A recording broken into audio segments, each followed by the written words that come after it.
This is LBC from Global, leading Britain's conversation with Nick Abbott. Oh, hello.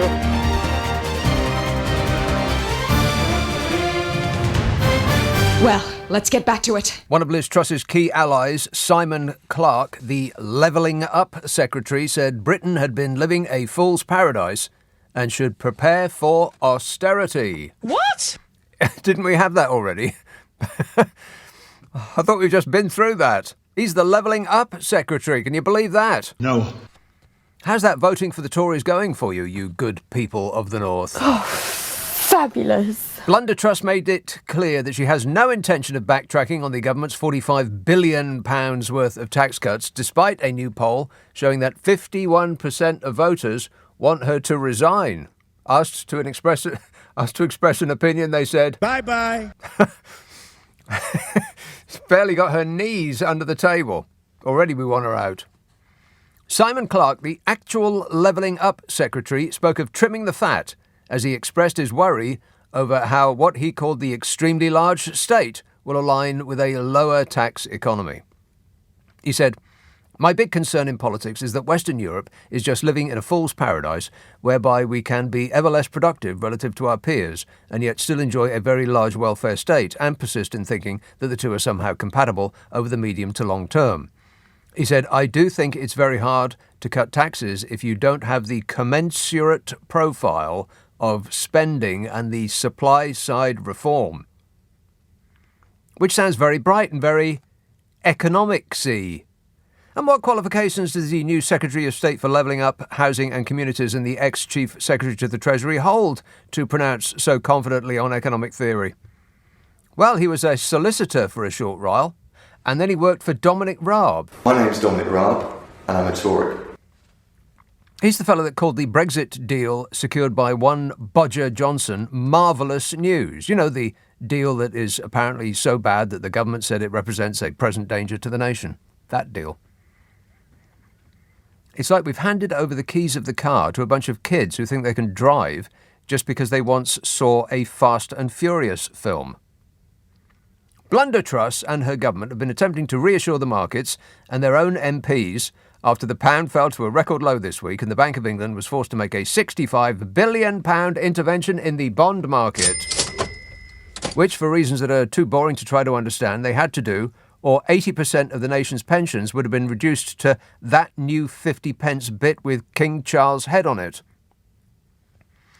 Following the market chaos, Labour took a previously unthinkable 33-point lead over the Tories in the polls, alarming many Conservative MPs who might be shortly losing their seats. They said they might actually have to go out and work for a living in a place that doesn't have a subsidised bar. A poll from the I newspaper revealed that almost half of all Conservative voters in 2019 have now abandoned the party. Wow. I am stunned. A half. Talk about making a difference. Liz Truss is like Heineken in reverse. She repels the voters that ordinary politicians can't even reach. Only 54% of Tory voters last election said they are still a supporter of the party. 15% admitted switching to Labour, and just 1 in 5 approve of the mini-budget overall. And I'm assuming that 1 in 5 who approved of the mini-budget didn't actually read the mini-budget or hear about it or know what a budget is. A YouGov poll showed that half of Britons, as in 51%, think that Liz Truss should resign, including more than 1/3 of 2019 Tory voters. Wow, it's the will of the people, Liz. Bye-bye. But the Truss bot said, "I recognise there has been a disruption, but it was really, really important we were able to get help to families as soon as possible." Isn't she great? No. That is priceless. She's just trying to help you. That's enough gaslighting to power the national grid. I mean, we could use Liz Truss's gaslighting to cook dinner and heat our homes. Take that, Vladimir Putin. She said, "This is going to be a difficult winter and I am determined to do all I can to help families and help the economy at this time," she said, while doing the exact opposite.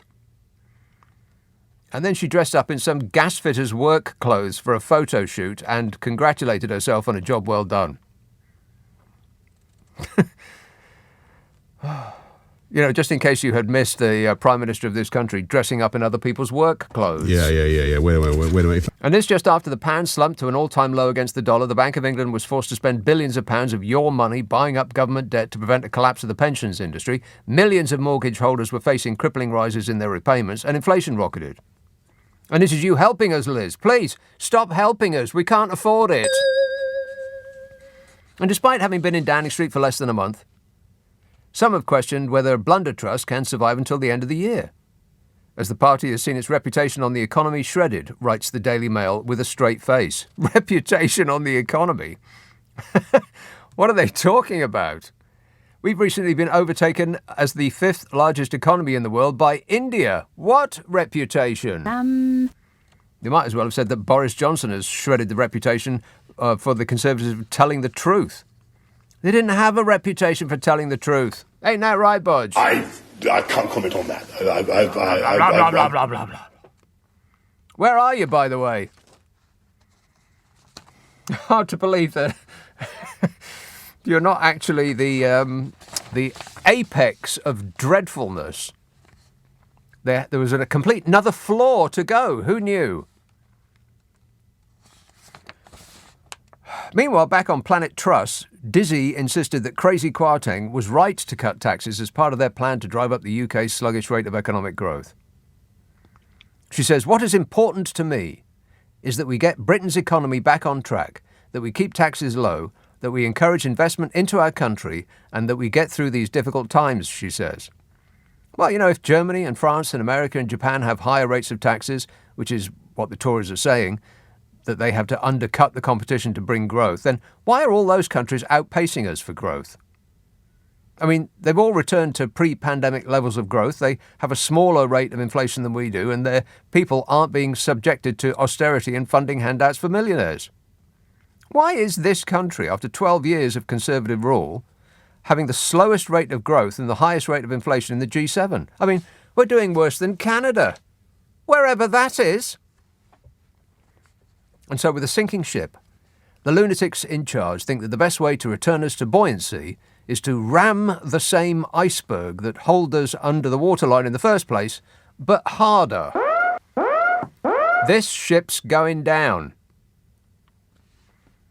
And to show how much she cares for the little people, not leprechauns, while telling us that she is helping us, Dizzy refused to commit to the annual uprating of benefits in line with inflation. So she's doing the exact opposite of what she's saying she'll do. It's also, what would Bodger Johnson do? She said, "What is important to me is that we are fair in the we are fair in the decisions that we make," she said, with a straight face. It's the only face she's got. She says, "Most importantly, what is important to me is that we help families and businesses at this very difficult time with their energy prices." Well, let's look at that, shall we? We alone in Europe are propping up the energy companies' profits by borrowing money to give to them so that they can keep racking up the cost, and we'll have to pay for it in the future. We'll have to pay the interest now and the principal over time. Other countries in Europe are taxing the energy companies on their profiteering from the war so that their people don't have to pay. I wonder why a Prime Minister who used to work for an energy conglomerate seems so keen not to tax the energy conglomerates. It's a puzzler, isn't it?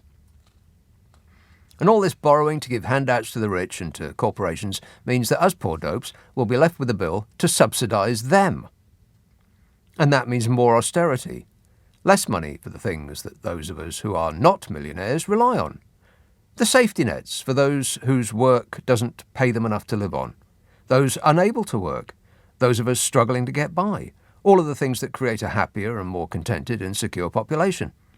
Or as those cranks in charge would say, freeloaders, lefty, activist, militant, woke snowflakes. No! Take your punishment, people. It's good for you. The actual Levelling Up Secretary, private school educated and Oxford graduate Simon Clarke, suggested the government was looking to shrink the overall size of the state. He said, I think it's important that we look at the state, which is extremely large, and look at how we can make sure that it is in full alignment with a lower tax economy. Or, to put it another way, you're all screwed because these cranks who none of us voted for once read a book by another crank that said that the promised land lay on the untrodden path of more money for the rich. Of course, it helped to already be rich before they read that book. And aside from ignoring every expert and government advisor that told them not to do it, Crazy Kwarteng has made it very clear that he wants a series of supply-side reforms to supporting the growth plan. And what are supply-side reforms when they're at home? Well, it's all the stuff that keeps us safe. They want rid of it. These cranks want fewer financial regulations, which were put in place to stop the banking racket from ripping off its customers and to stop another financial crash caused by traders high on cocaine and the possibility of massive bonuses from betting the world on another insane crooked gamble where if it comes off they win and if it doesn't, we lose. And they want the planning rules ripped up, which will please the large number of construction companies and developers who coincidentally donate to the Conservative Party, but not the people who will be getting a new estate of tiny little houses and charmless blocks of flats in their back garden and on the Greenbelt. Oh, and immigration, of course. They want more of it. Because that's what the people were promised when they went for Brexit. More immigration! And none of us voted for this. You know, the last time that there was an actual general election? And not just the Tories rearranging their own bums on seats, a general election. I don't recall any of them saying that we were going to have more money for millionaires and less for everyone else. That we were going to have more austerity, more immigration, fewer freedoms, fewer rights and lower wages. Who said that? There seems to have been an ultra-right-wing coup, because not one single voter in this country was ever asked if this is what we wanted. It's like we've been dropped into one of the scarier Doctor Who episodes, and the country is being run by a Dalek overlord, and... That is a disgrace. 0345 6060 973, text 84850, email nicka@lbc.co.uk. If you're on Twitter, it's @LBC. Friday, Saturday, Sunday night at 10, Nick Abbott, LBC. This is LBC with Nick Abbott. Call 0345 6060 973. Tweet @LBC. Text 84850. What's he got to be depressed about? Oh my God, where do I even begin? Is this thing on? These are texts and emails and such from last night. Ian texts, Quasi-Nodo and Lisbot have ripped us off to reduce waiting lists for NHS treatment. We can't afford housing due to the interest rate rises and the rent rises, so we'll all end up on the street, so we won't need gas or electricity, and the cold will kill us all. No more waiting lists, no energy crises. Problem solved. She does have a plan. Isleworth. Hello, Ravi. Yes, how are you, Nick? I am super. Thanks for asking. Right. Nick, they say a week is a long time in politics. Now, this time next week on Saturday, I'll call you up and our new Chancellor will be Rishi Sunak. Let me explain. Now, what's going to happen in the next 5 days? Liz Truss cannot go back on her word. She will sack her Chancellor. Rishi Sunak has to bite his ego and she's got to apologise to him and he has to come back and take charge of the economy. Okay, that's all right. Well, you keep thinking, Ravi. Excellent work there, man. He's going to bite his ego. Well, if you if you can do that, why ever leave the house? I don't think Rishi Sunak is going to be doing anything of the sort. I think Rishi Sunak has made a nest of cashmere hoodies in which he's going to hibernate for the winter. And she ain't going to fire Quasimodo. No way. But apart from that, Ravi, completely correct in every respect. Kilbride. Hello, Andy. Hello. Andy. I think Liz Truss is a fantastic Prime Minister. She's doing a fantastic job. Right. What? Fantastic, like science fiction, you mean? The Scottish independence campaign, a poll came out, 52% of Scots would back independence. She's doing a fantastic job to wipe the Tories out of the next election. The Labour Party is now something like 54 points in the polls. Some number. Never been seen since 1995. Never been seen since ever, yeah. I think the last time the Labour Party had Labour had 40% lead in 1994. Okay. I don't recall that. I was a boy. No, you're probably drunk at the time. All right, thanks a lot for the numbers, Andy. You're doing an excellent job, Liz. We appreciate it. Thank you. Excellent job of making the Conservative Party unelectable, as in ever. And all it will take now for the Labour Party to lose the next general election is for the Labour Party to get to its feet and start punching each other in the face, which I'm sure they'll be doing any moment now.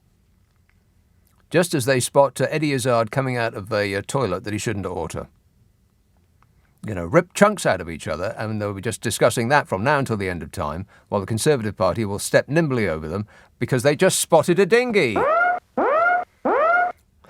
David texts, I love all the adverts in the news, so are there any podcasts which contain just these? It'd save even more electricity than your podcasts, says David. Well, that's a good point. We'll work on it. This show and the Friday show get squirted up the internet as podcasts. Now, it is a little bit confusing because there are two ways to listen to this on Global Player. It's only going to be available now on Global Player, and you can get it on Apple, Android, and PC. You can do Global Player just like a web page, just like an ordinary web page. If you want to do it like that, if you want to listen to it on your phone or other device, then it is available as an app. Now, the thing is that there's a catch-up service and a podcast service, and they're not the same. Catch-up is as live, and the shows are available for a week. But the podcasts are available from now until the end of time, and we take the news and the ads out so that it takes less time to listen to. That's what I am directing you towards. Listen to the podcast, not the catch-up.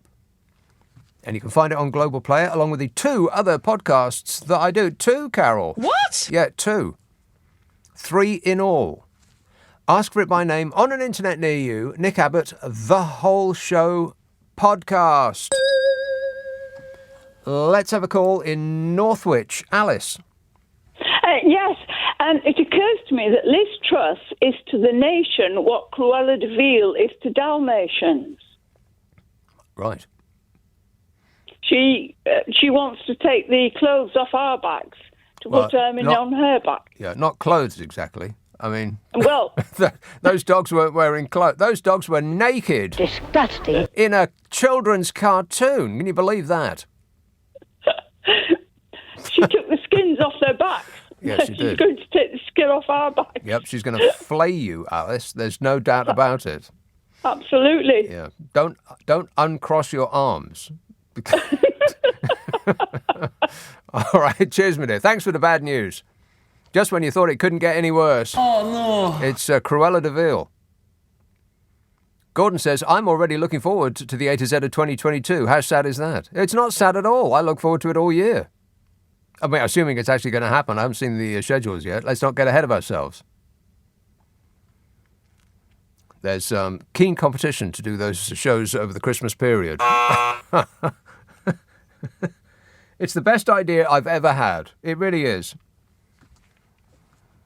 The A to Z of the year has, up to this point, happened over many, many, many, many years. God, it could be 10 or more, in which the shows between Christmas and New Year get a letter per hour. And we have to come up with a giant long list of all of the things that pertain to that letter that happened to us over the course of the last 12 months. And it's my favourite shows of the year. They're always a huge amount of fun. But as I said, I haven't seen the schedule yet, so I don't know what's going to happen. But if it does, then that would be just great. Milan, Ashford. Hey, Lord Abbot, how are you? I am good, thanks. So, do you think the last week has been okay, bad, terrible? What do you think? It's been terrible. It's been bad. Well, I don't know. It's nice when people get to actually practice their hobbies, and Liz Truss's hobby appears to be enacting some sort of school child's economic experiment on a country. Nobody's ever done it before, and so she stepped into. It's like I said yesterday. It's almost like stepping onto the bridge of the Starship Enterprise and finding that you're alone and you can go anywhere you want at warp speed. Yep, and the economy is combusted, and it's been a meltdown for last week. And guess what, Nick? This is the scary thing. I hope you're sitting down or gripping on something firm. I am.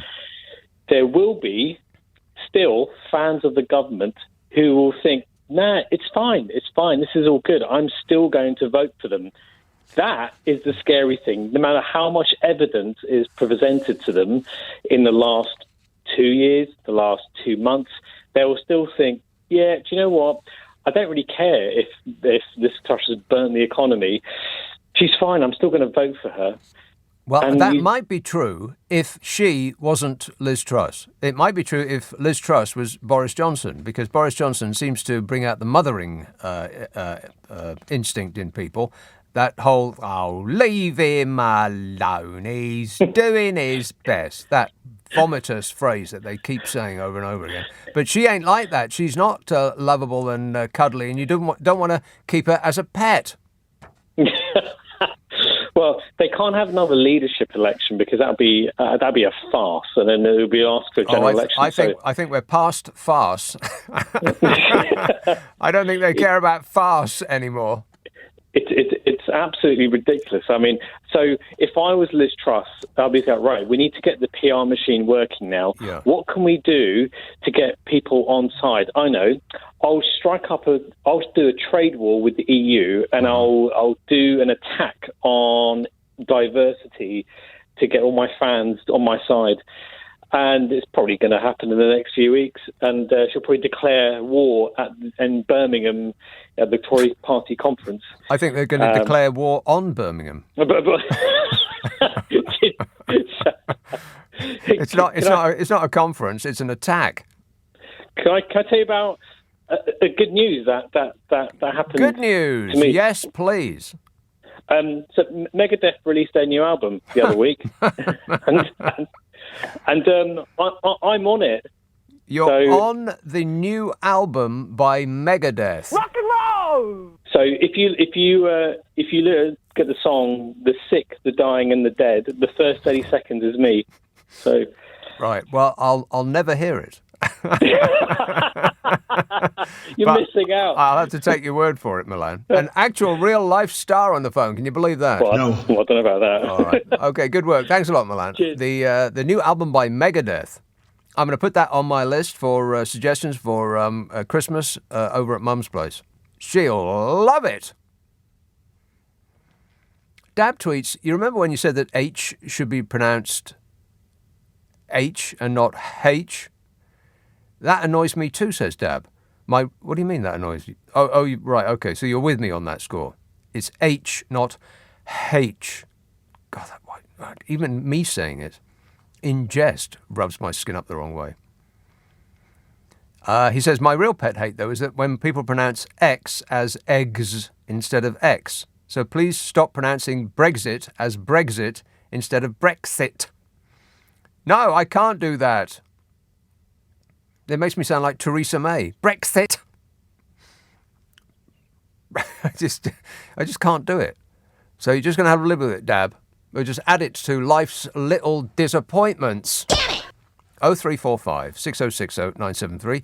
Text 84850. Email nick@lbc.co.uk. If you're on Twitter, it's @LBC. Friday, Saturday, Sunday night at 10. Nick Abbott, LBC. Nick Abbott on LBC. Call 0345 6060 973.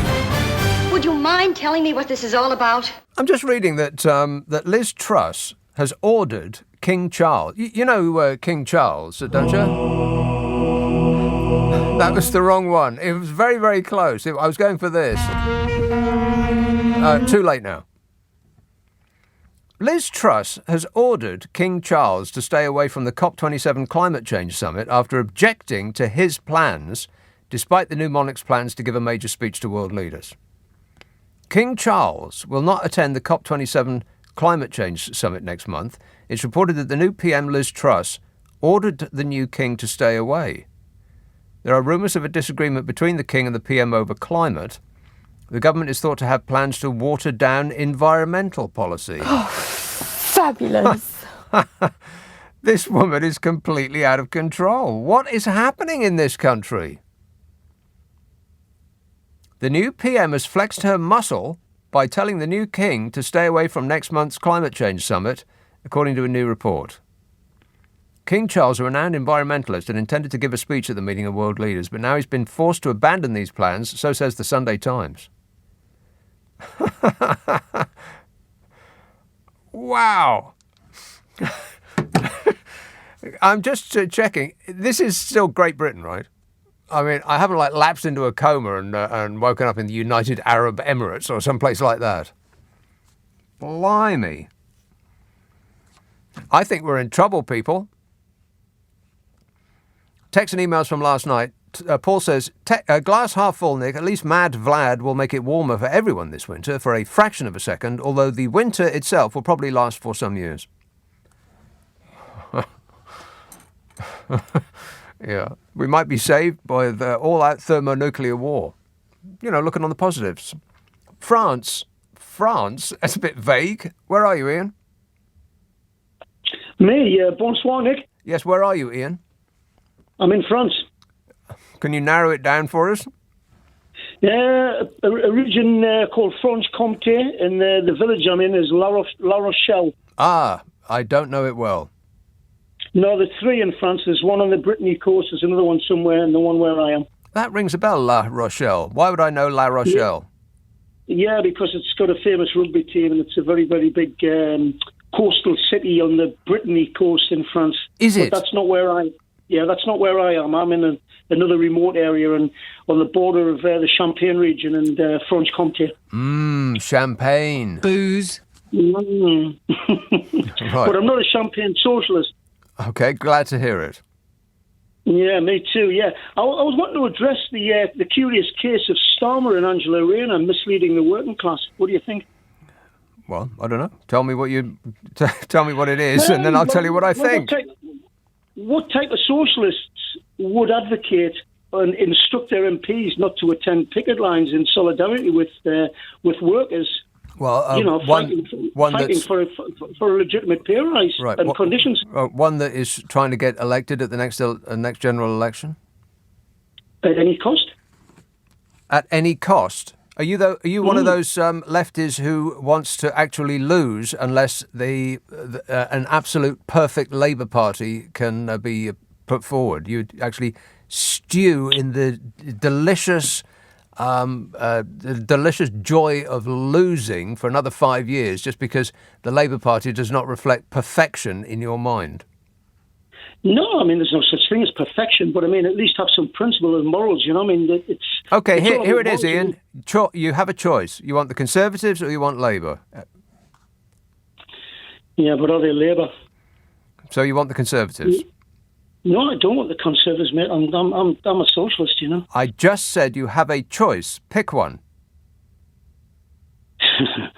Cake or death? What? Cake or death?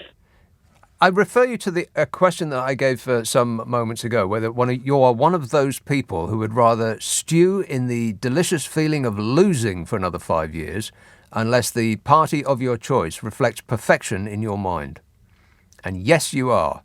You and people like you are the reason that we will most likely, and I would put a small amount of money on this, the Conservative Party are going to become revivified by the war on woke and, pointing at dinghies, and they will win the next general election because the Labour Party, those in the centre and on the left, will fight themselves to the ground in a contest of purity. You got to pick one, Ian. You only get one choice. And you appear to have made up your mind. It's just painful. And this is exactly what's going to happen from now until then.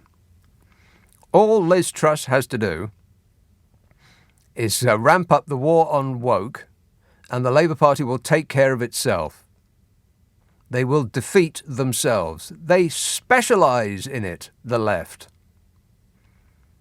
Unless you conform to absolute perfection in the minds of left-wing voters, then they will engineer the failure of the Labour Party again.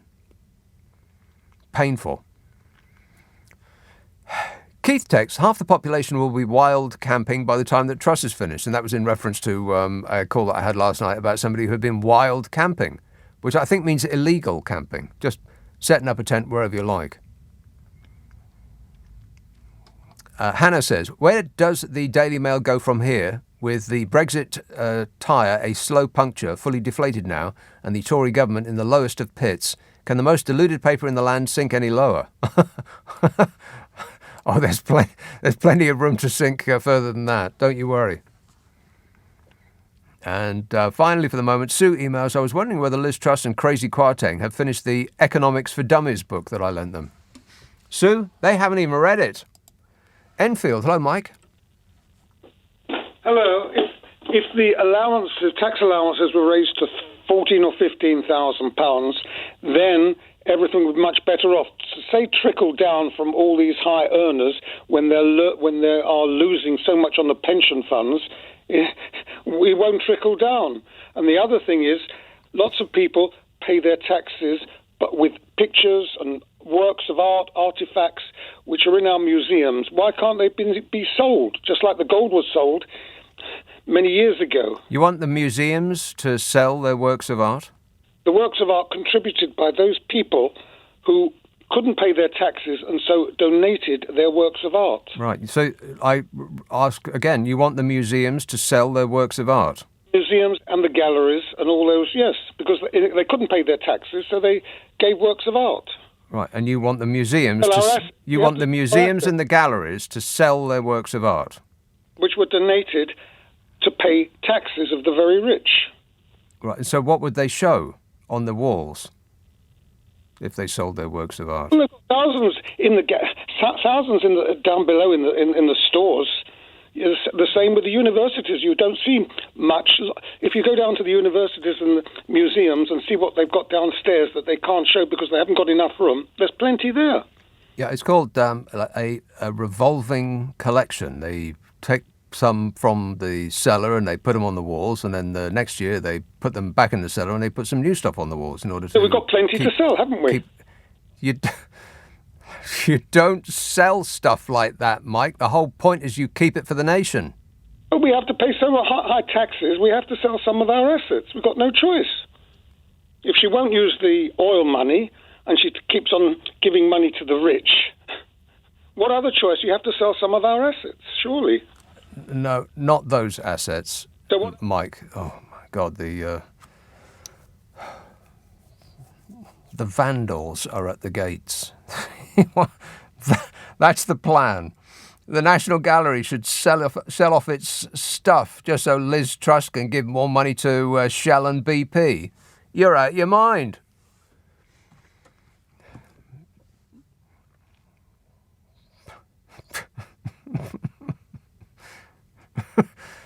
Wow. But it does qualify you as a new role in Liz Truss's government. Would you like to be the new Minister for Media and Sport? Close down the galleries, sell all that stuff. Nobody really needs paintings and sculptures. I want to give more money to millionaires. Where else are we going to find it? I am stunned. Just when you thought you'd heard it all. John emails, pinch me. Labour surged to a 33-point lead over the Conservatives. If there was a general election tomorrow, Labour would have a 100-seat majority. The Conservatives would be wiped out and be lucky to get 60-ish seats. Has Starmer won it, or has Lisbot and Crazy lost it? Yeah, the latter. Starmer hasn't really done anything at all other than stand there while the storm rages around him. And besides... You don't need to put all of that product in your hair. You just don't. Leading Britain's conversation. LBC with Nick Abbot. Oh, hello. 0345 6060 973. Tom texts, why are storms named after simple things like Storm Ian? If they wanted people to follow instructions and evacuate, why not name them dangerous names like Megadeth Storm 3000? I think that's the new album that Milan said that it was on, isn't it? And the weather forecast is for Megadeth Storm 3000. That'd get them moving. 0345 6060 973. Swindon, Carrie. Hi, how are you? Good, thanks. Right, I am fed up with all these politicians running the country. Of being sick to death. I'm sick of all these politicians running the country like that's what they're supposed to be doing. Not being able to run the country. Right. I think it's time that now the king is king, he should build alongside his kingship a political party. He has a ship? Whatever he's got, right? Right. His kinghood, yes. His kinghood, yeah. We should take all of people who are in this country that people actually like and respect. Yeah, put them on a ship. No. Build a new political party. Well, where does the ship come in, Carrie? The ship can carry away all the politicians we've already got. Yes.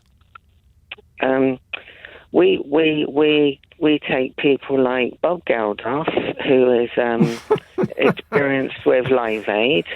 Yeah, we put him on the ship straight away. Bye-bye. No, Bye-bye, Bob. No. We put him in the new political party. Oh, right? well, then I don't like the sound of that. We take lots and lots of people, like Esther Ransom, Jeremy Kyle, you yourself even. Right, I'm definitely not getting on that boat. Not with that guest list. No. These are the ones that stay in the country and become. Okay, so Prince Charles's new party. I'll be first up that gangplank, sailing away out of here. All right. And alternatively. Oh, there's an alternative. Yeah. Can we not send an SOS to Putin and ask him to come and rescue us? I think. Say all is forgiven and please save us. Because I don't have any faith and I don't want to be sent to war against you for a government that doesn't actually care about us at all in the first place.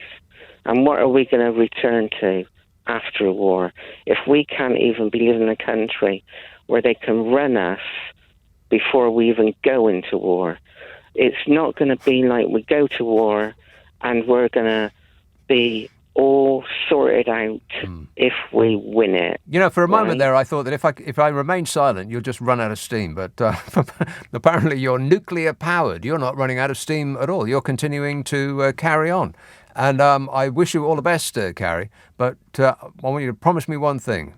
Keep thinking. It's what you do best. John texts, the problem that you have in England is the English are slow on the uptake. It's taken them 12 years to find out what a Tory is. Oh, we know what a Tory is. My name's Dominic Raab, and I'm a Tory. Sue texts, when Liz Truss goes missing, has she found Boris's fridges? If Truss can get away with tearing up the rules, why can't the Tories tear up the rules and just sack her? Oh, I think they probably will.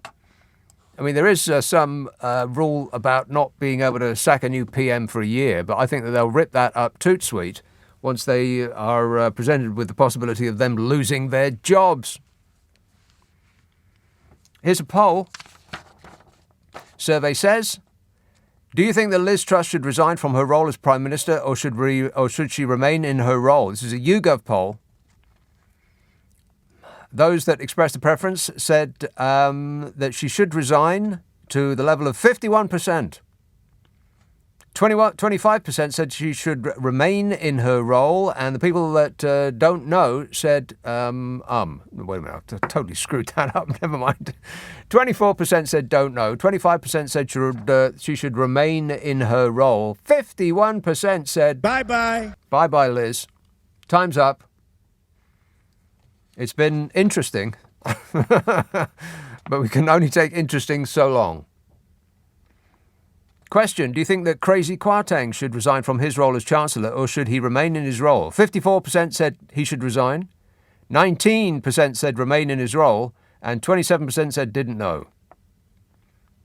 Now, that's the universe. Now, if you just, by which I mean all of the respondents, but if you just narrow it down to the Tories, 43% said that Liz Truss should remain in her position. 36% said resign. But when it comes to Crazy Kwarteng, even the Tories think that he should go straight away, if not sooner. 42% of Tories said Crazy should resign. 35% said he should remain. Wow, and it's been like a week. She's been dreaming of this her whole life. 1 week in. I am stunned. Will she make it to the end of this month? Well, who knows? We'll find out, I suppose. Isn't it exciting? No. Not really. Terrifying. Ealing. Hello, John. Hello, Nick. John.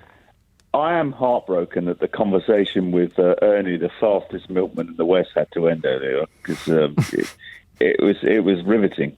But what I would say is that this is why I'm ringing. Really, is two things. I was just talking to your lovely fellow there to answer the phones. Yeah. That from what I can tell, like the Labour guy, I think he was Labour, the guy before that was saying that he's not interested in Keir Starmer, and you offered him a choice, Labour or Conservatives, as simple as that. He wouldn't answer the question, so he quoted an Eddie Izzard, cake or death kind of statement. Is that Eddie Izzard? Yeah, that is. Yeah, it's a basic. It's like to do with the Spanish Inquisition or something. Go on a plane and you get offered cake or death, and well, anyway. I guess you had to be there. It might have been funny when he said it. Well, yeah, that's why I never repeat this stuff. Can I ask you a question about this, though, John? Yeah. What kind of cake is it? I don't know. You didn't never specified. Well, get back to me on that, will you? But what I would say is this: is that I was saying to your colleague there seems to be a group of individuals, and through travelling and going to various different places and that have conflict, there are some people who are just self-interested in there never being a resolution. It's like their importance is about they don't want Labour in because, whether it's the Owen Joneses of this world or whether it's whoever it is, they want to be career. A constant struggle. The struggle is the thing. Yeah. That's it. And it's like, you offered him a simple choice. Anyone with any sense would say, I'd rather have Labour than what we've got right now. Or anything, or a coalition, which is what I want, or some kind of thing with the Greens. But the point is, though, they almost just like the idea of just being in a sedentary position, just shouting and never being acknowledged. They love that delicious feeling, stewing in the delicious loss. They just love that, and you take it away from them. They actually have to do or say something positive. And where's the fun in that? I mean, they seem to be. But yesterday, I was in Leicester Square because I used to work in Leicester Square doing front of house while I put myself through art school and various other things. So I was sort of in your kind of vicinity, actually. It was quite odd being back there again after so many years. But I got a cab because it was raining, as you probably noticed yesterday. And what was interesting is this cab driver was like a absolute loyal working class conservative voter. And he said something to me that was quite, maybe the tide's turning. He said, I can't even defend them anymore because I'm embarrassed to, because I haven't got a leg to stand on. Yeah, that's now. I wouldn't put any store in that because if you ask him whether he would willingly support Labour, he'd probably say no because they don't want socialists in, and that's where that big problem comes in. Is because the majority of the people in this country are centre-left. Not centre-right, specifically centre-left. Left-ish as far as social issues are concerned and as far as the economy is concerned. We like that there's even as paltry as it is in this country, a safety net for those who just become unlucky in life. It makes you feel comforted, not as comforted as the happy people in the perfect countries like Denmark and Sweden and Holland and so on. But, it's a little bit, and it's nice that it's there, that two unlucky, unfortunate incidents in your life won't mean that you're sleeping in some shoe shop doorway for the rest of time. So that's a good thing to most people. But go on. But Nick, it is terrifying slightly because it's just like part of me just thinks, this thing could go on ad infinitum forever. They're going to keep changing leaders. How many have we gone through now? Oh, it's like I forgot. Honestly, it's gotten to the point where it's just they think when they can recalibrate and reset every time they change. Oh, we're different, But then, yesterday I was reading an article where apparently Kazi Kaza and Liz Truss are planning on paying for the top tax cuts of the top richest people by hitting the welfare. That's right. They actually said that out loud. It wasn't just something that somebody heard somebody say in a club somewhere or some gentleman's drinking establishment. They actually said it out loud. They're going to do it. God help us, Nick. Yeah. Well, I think that ship's sailed, John. If God was going to help anybody, then I think there have been plenty of opportunities for him to make a splash before now. He's not going to intervene in the case of the People versus Liz Truss. All right, thanks a lot, John. 0345 6060 973. Text 84850. Email nicka@lbc.co.uk. If you're on Twitter, it's @LBC. Friday, Saturday, Sunday night at 10. Nick Abbott, LBC. This is LBC from Global, leading Britain's conversation with Nick Abbott. Okie dokie.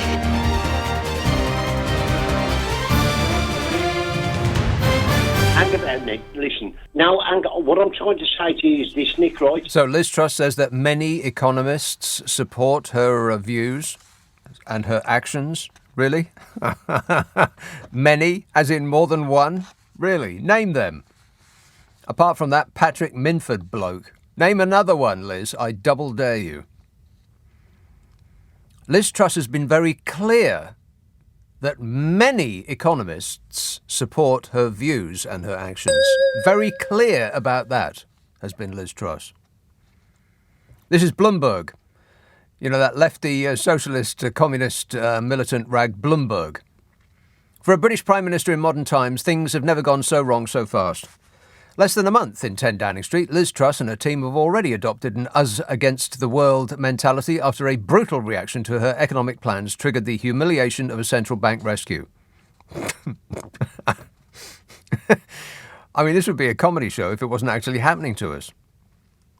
That's turned what should have been a celebration at her ruling Conservative Party's annual conference in Birmingham into a moment of peril. Almost unthinkably, some Tory MPs are already privately discussing a leadership change. What?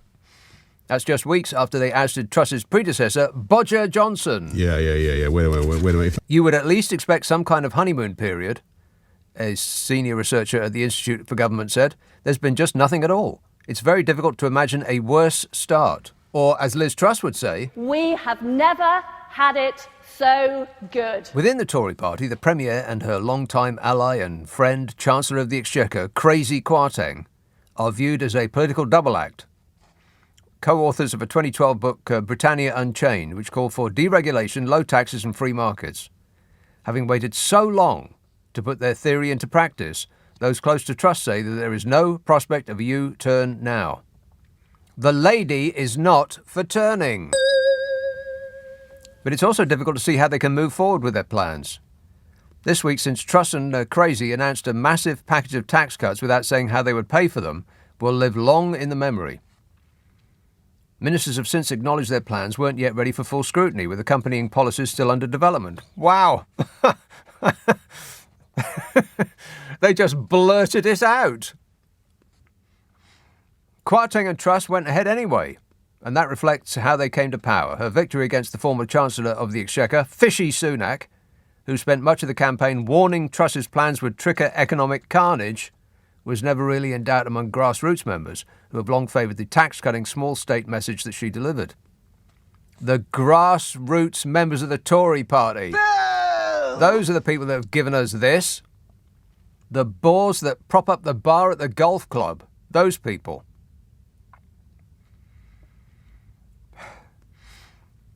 That's a major reason why Truss can't perform a U-turn without her administration being severely damaged, says Bloomberg. By prioritising tax cuts for Britain's biggest earners, Truss has ensured that everything she now does is viewed through a prism of diverting funds to help the richest. Any whiff of austerity will be seized on by Labour, given public services have yet to recover since the global financial crisis. Yet the immediate challenge is keeping her own MPs on side.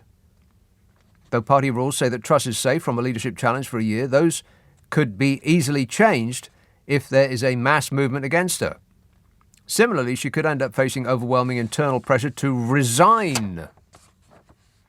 She starts from a position of weakness. 2/3 of her MPs voted against her in the contest to replace Johnson in July, and she only claimed victory because she was the preferred choice of those dinglings in the grassroots Tory party.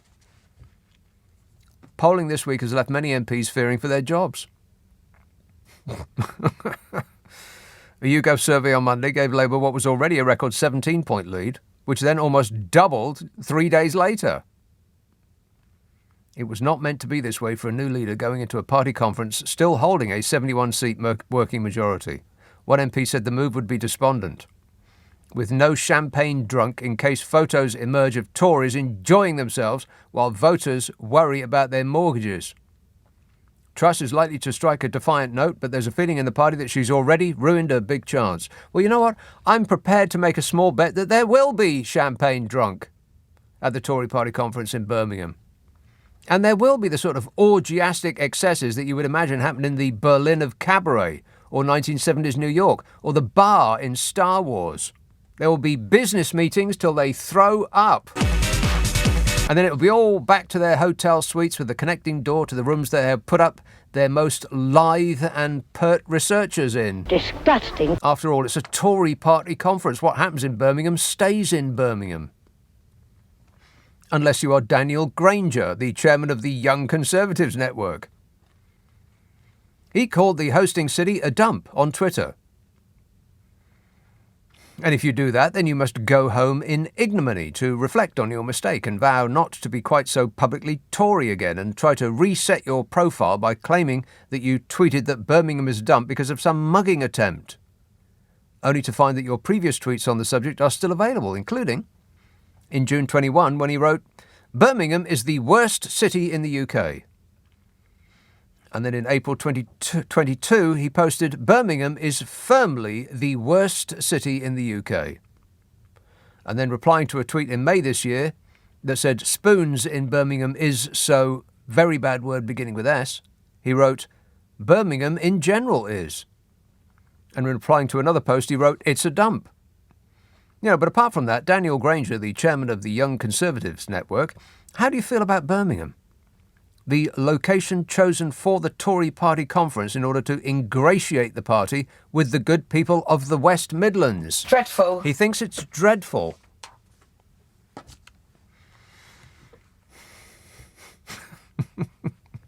It's like being in some sort of comedy horror show, isn't it?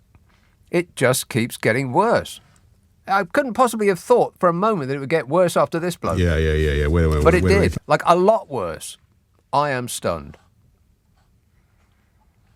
Arabella texts, "I'm getting really worried. I'm 61 next year. I own my own house. And according to you, I'll be voting Tory in under 5 years." Yeah, that's pretty much right. Kevin says the fly in the ointment is that many people will think that Labour is going to win big in the next election, so they don't need to bother voting, as plenty of other people will vote Labour and the Tories will get back in. Yeah, that's probably one of the ways in which that'll happen. Oh, what, voting? Oh, yeah, like, it's so boring. I just don't want to. I'll do it, like, later. They're all the same. Yeah, what about the socialists? Yeah, painful. We're in a doom loop, everybody. Tooting. Hello, Victor. Victor? Hi. Yes, Nick. Victor. Hi, Nick. Yeah, first, before I wanted to say what I called to say, I did go listen to that Megadeth song. Yes. From your friend before. Yeah, it's underwhelming. Underwhelming. Underwhelming. The reviews are in. It's just that gentleman saying, "Bring out the dead," for like 20 seconds, and then some music starts. What's the music like? As soon as it started, I turned it off. stopped the song. I just wanted to see what those 20 seconds were about, because I was very excited. Life and then it's like, changing. Anyway. Go ahead. Yeah. I just think the Conservatives will win again because voters have very short memories, and as soon as they get Labour on and Keir Starmer saying something publicly about statues or something like that, he's going to be anti-Britain. But the good thing, the silver lining about Liz Truss is, I think if things get very nasty with Russia and someone on the security center tells us, Liz, you have to use the trident, she'll think you're talking about bubblegum. So I think in that sense, I think she's safe. Right. Okay. Thanks a lot, Victor.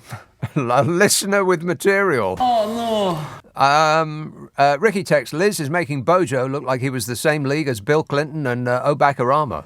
Hey, you remember Obakarama, don't you?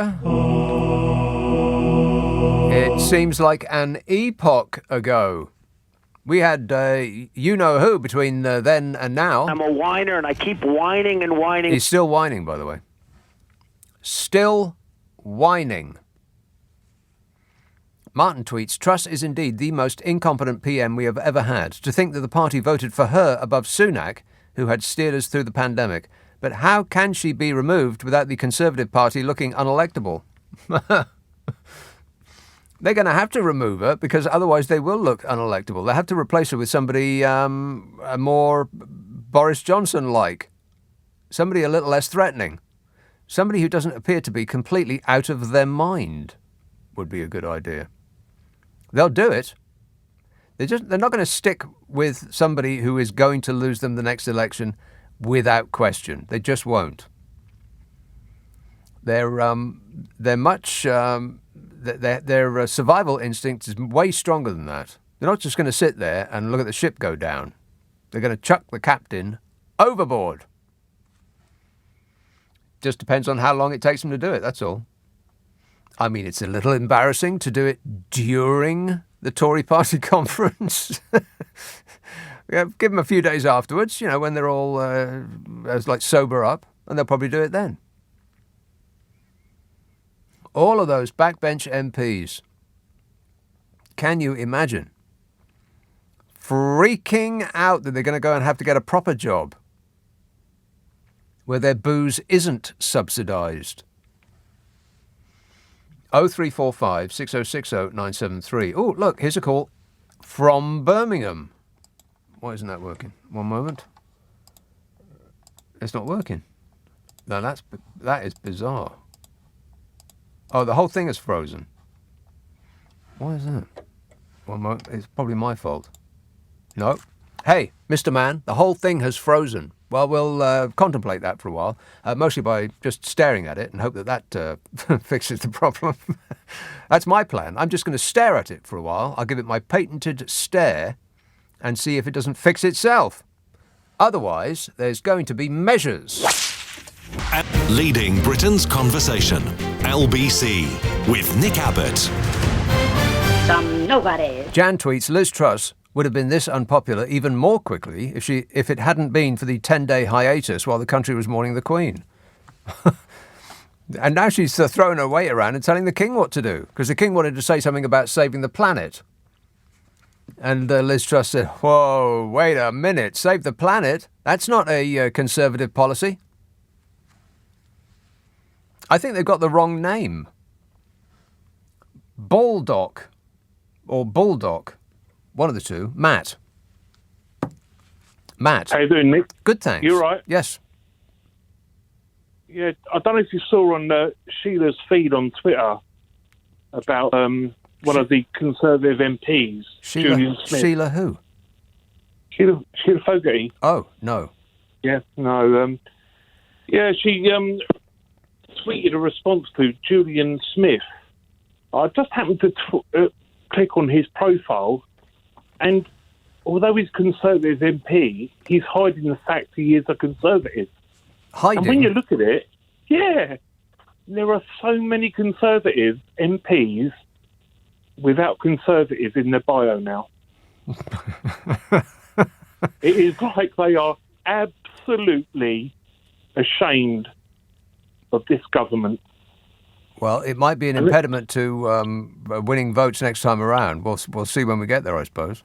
Well, I do suppose, but, you know, I do think of, like, Tom Tugendhat, who was running for the leadership, and he said we need new politics, we need to start fresh. Yeah. Well, we've done that all right. Well, no, we haven't at all. This is all pretty new to me. Yeah, but the thing is, why hasn't he spoken out about what's going on at the moment? Yeah, why has there been no resignations? What's going on? Well, it's all been a bit of a whirlwind at the moment. Maybe there will be in the future, but I wouldn't expect a Conservative MP to do the right thing if it means that they're going to have to go and get a proper job. Well, I actually thought he had a bit of guts behind him, and I'm absolutely disgusted at him now. Kwasi Kwarteng going for a champagne lunch straight after the mini budget with the people that shorted the pound. I mean, is that true? I thought that there was a dinner before the I think it was like a couple of weeks before that mini fiscal event. No. That was with his old boss. No, straight after the mini budget, he went for a champagne reception and was actually told to hold fast with his mini budget. Hold fast? Yeah. What do you mean hold fast? Like, well, kind of like dig in there. Don't U-turn. Right. Keep with it. I'll tell you, the whole thing is absolutely disgusting. And I'm done with it all. There are going to be, and I'm not actually, you know, saying this should happen. Yeah. But there is going to be a big uprising about this. A big uprising. Yeah, I seriously doubt it. That's not the British way. We'll just shrug our shoulders and say, "Oh well, mustn't grumble. She's doing her best." I can't wait till the first person that calls in and tells me that. It weren't his fault. Yeah. He's done his best. What about the poll tax riots, though? That happened. Yeah, this is going to be a poll tax. Well, maybe. We'll find out. All right, depends how cold winter's going to be. All right, thanks a lot, Matt.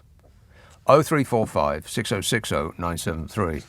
The lady is not for turning. Simon Clarke, one of Dizzy Lizzie's closest political allies, said she is doing what she believes is right, and I think she's enjoying having the chance to do that.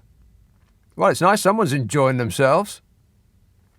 He said Liz Truss is clear in her own mind, and her conscience is clear that this is the right thing to do.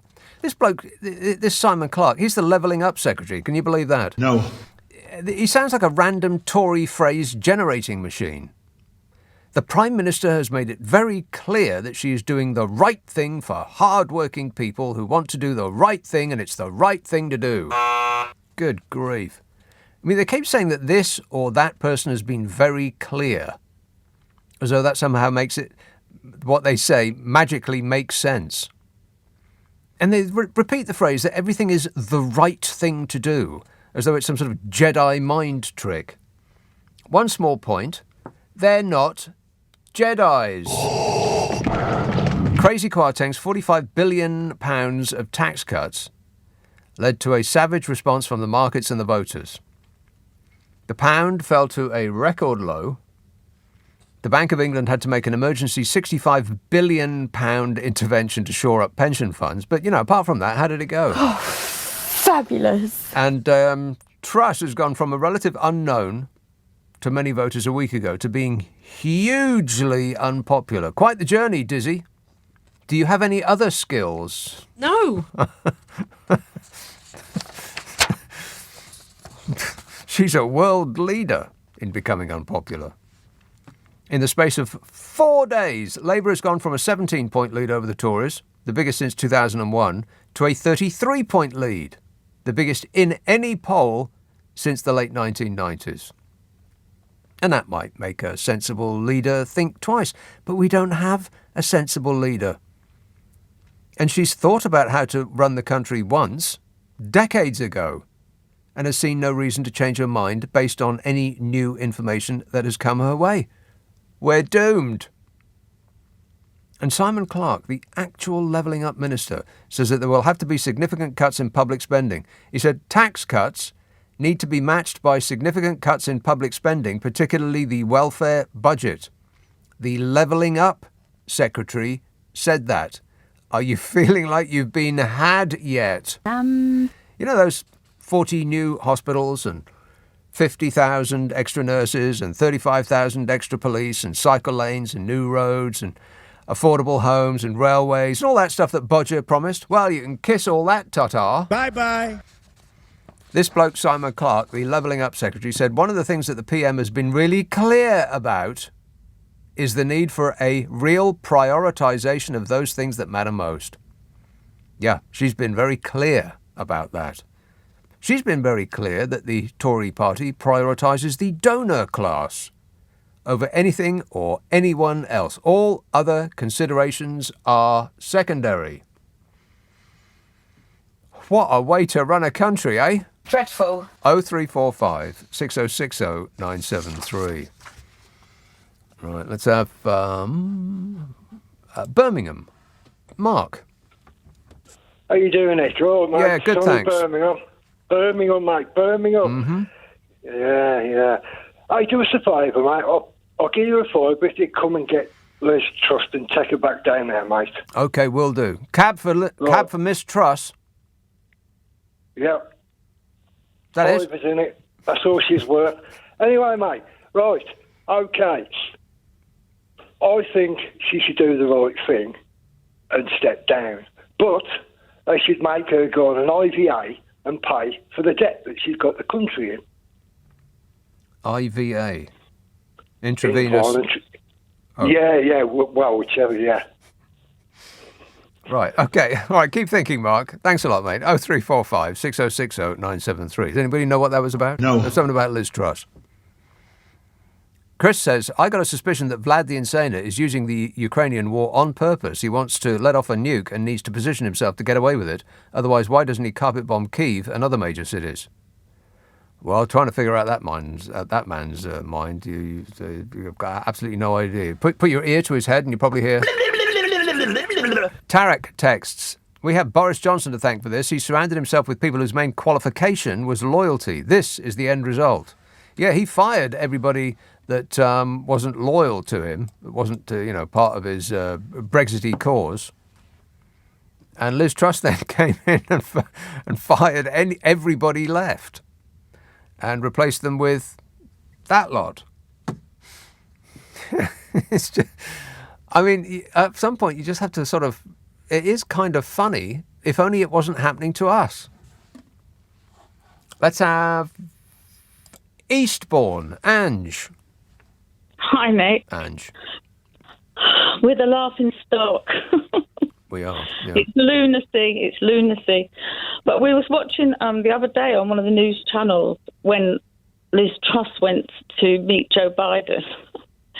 And the commentators, you could tell they were kind of stunned, kind of shell-shocked, and kind of perplexed at, her special, unique manner. Yeah. And one of them, when it was his turn to speak, he actually said Liz Blunt. And then he could see, he hadn't meant to say that. He meant to say Liz Truss. But, that's the effect she's having on people. They're absolutely shell-shocked, She's just, what is she?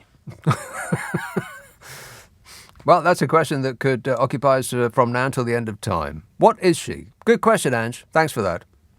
I think that she is some sort of humanoid. Affirmative. Like Dominic Raab. My name's Dominic Raab.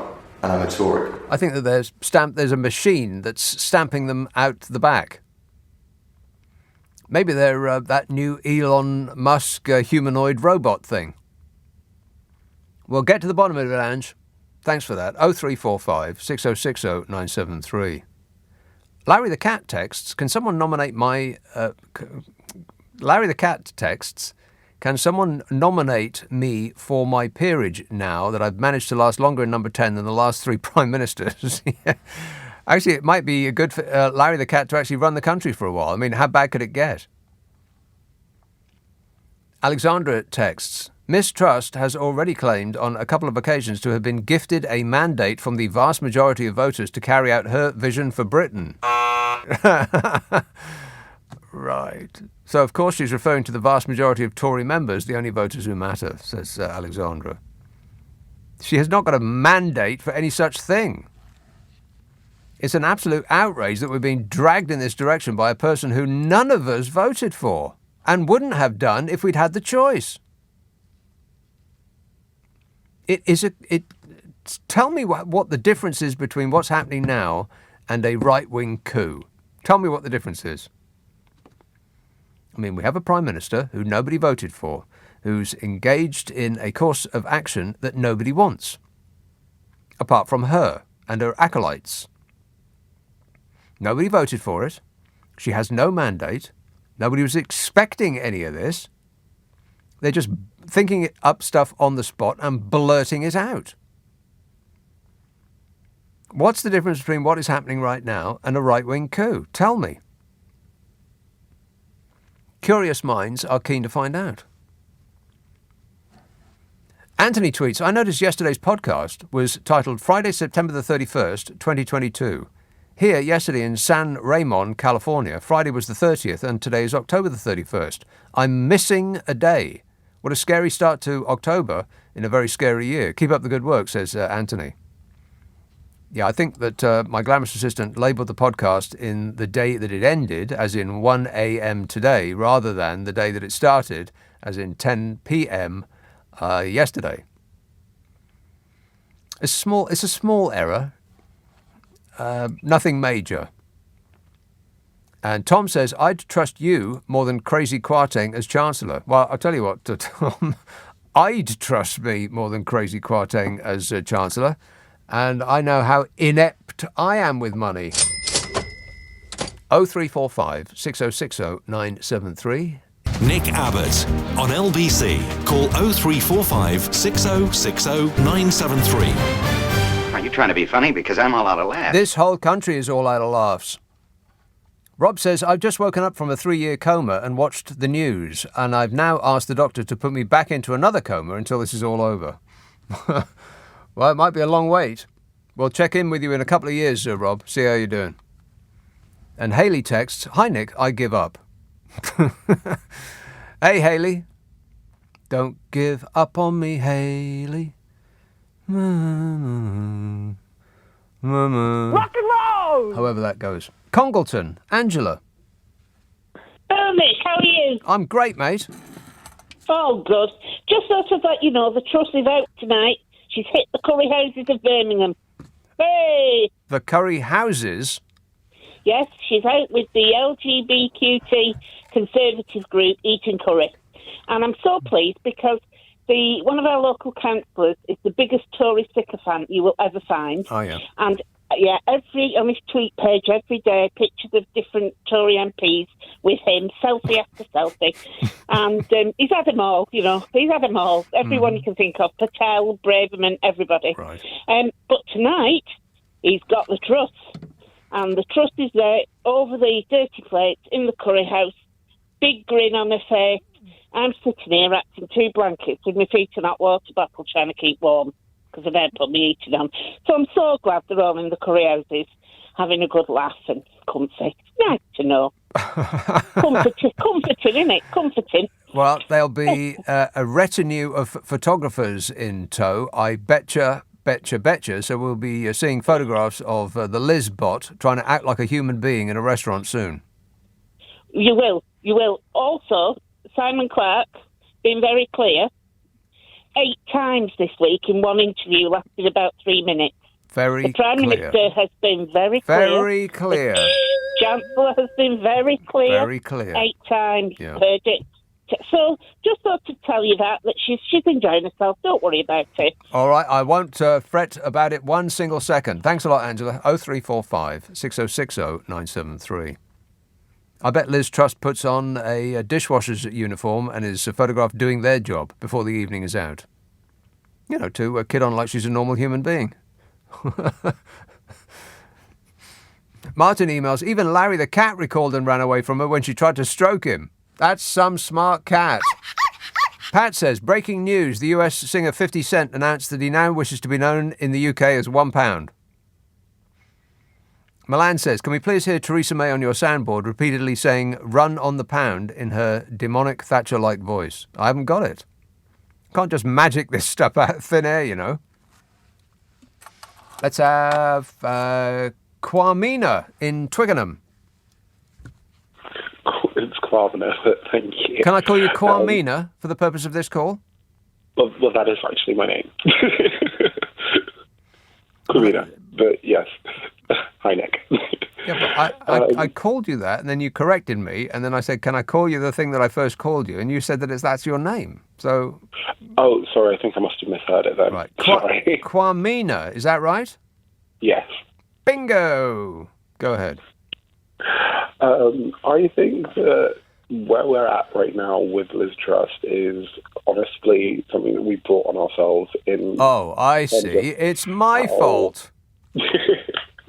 Well, I think that if we look at the way that we've chosen our politicians in recent years, going for big flashy politics, much like America does, we've now got someone who wanted to be seen as bold and decisive with very little regard for the actual effects of the policies she's put in place. And we've seen that with her entire cabinet. I mean, Suella Braverman and then her war on woke, as though we really need more distrust with the police. And now this economic bomb that she's let off is just showing how very little she cares for the rank and file of British people in the country, as long as she can make herself look like some kind of super politician.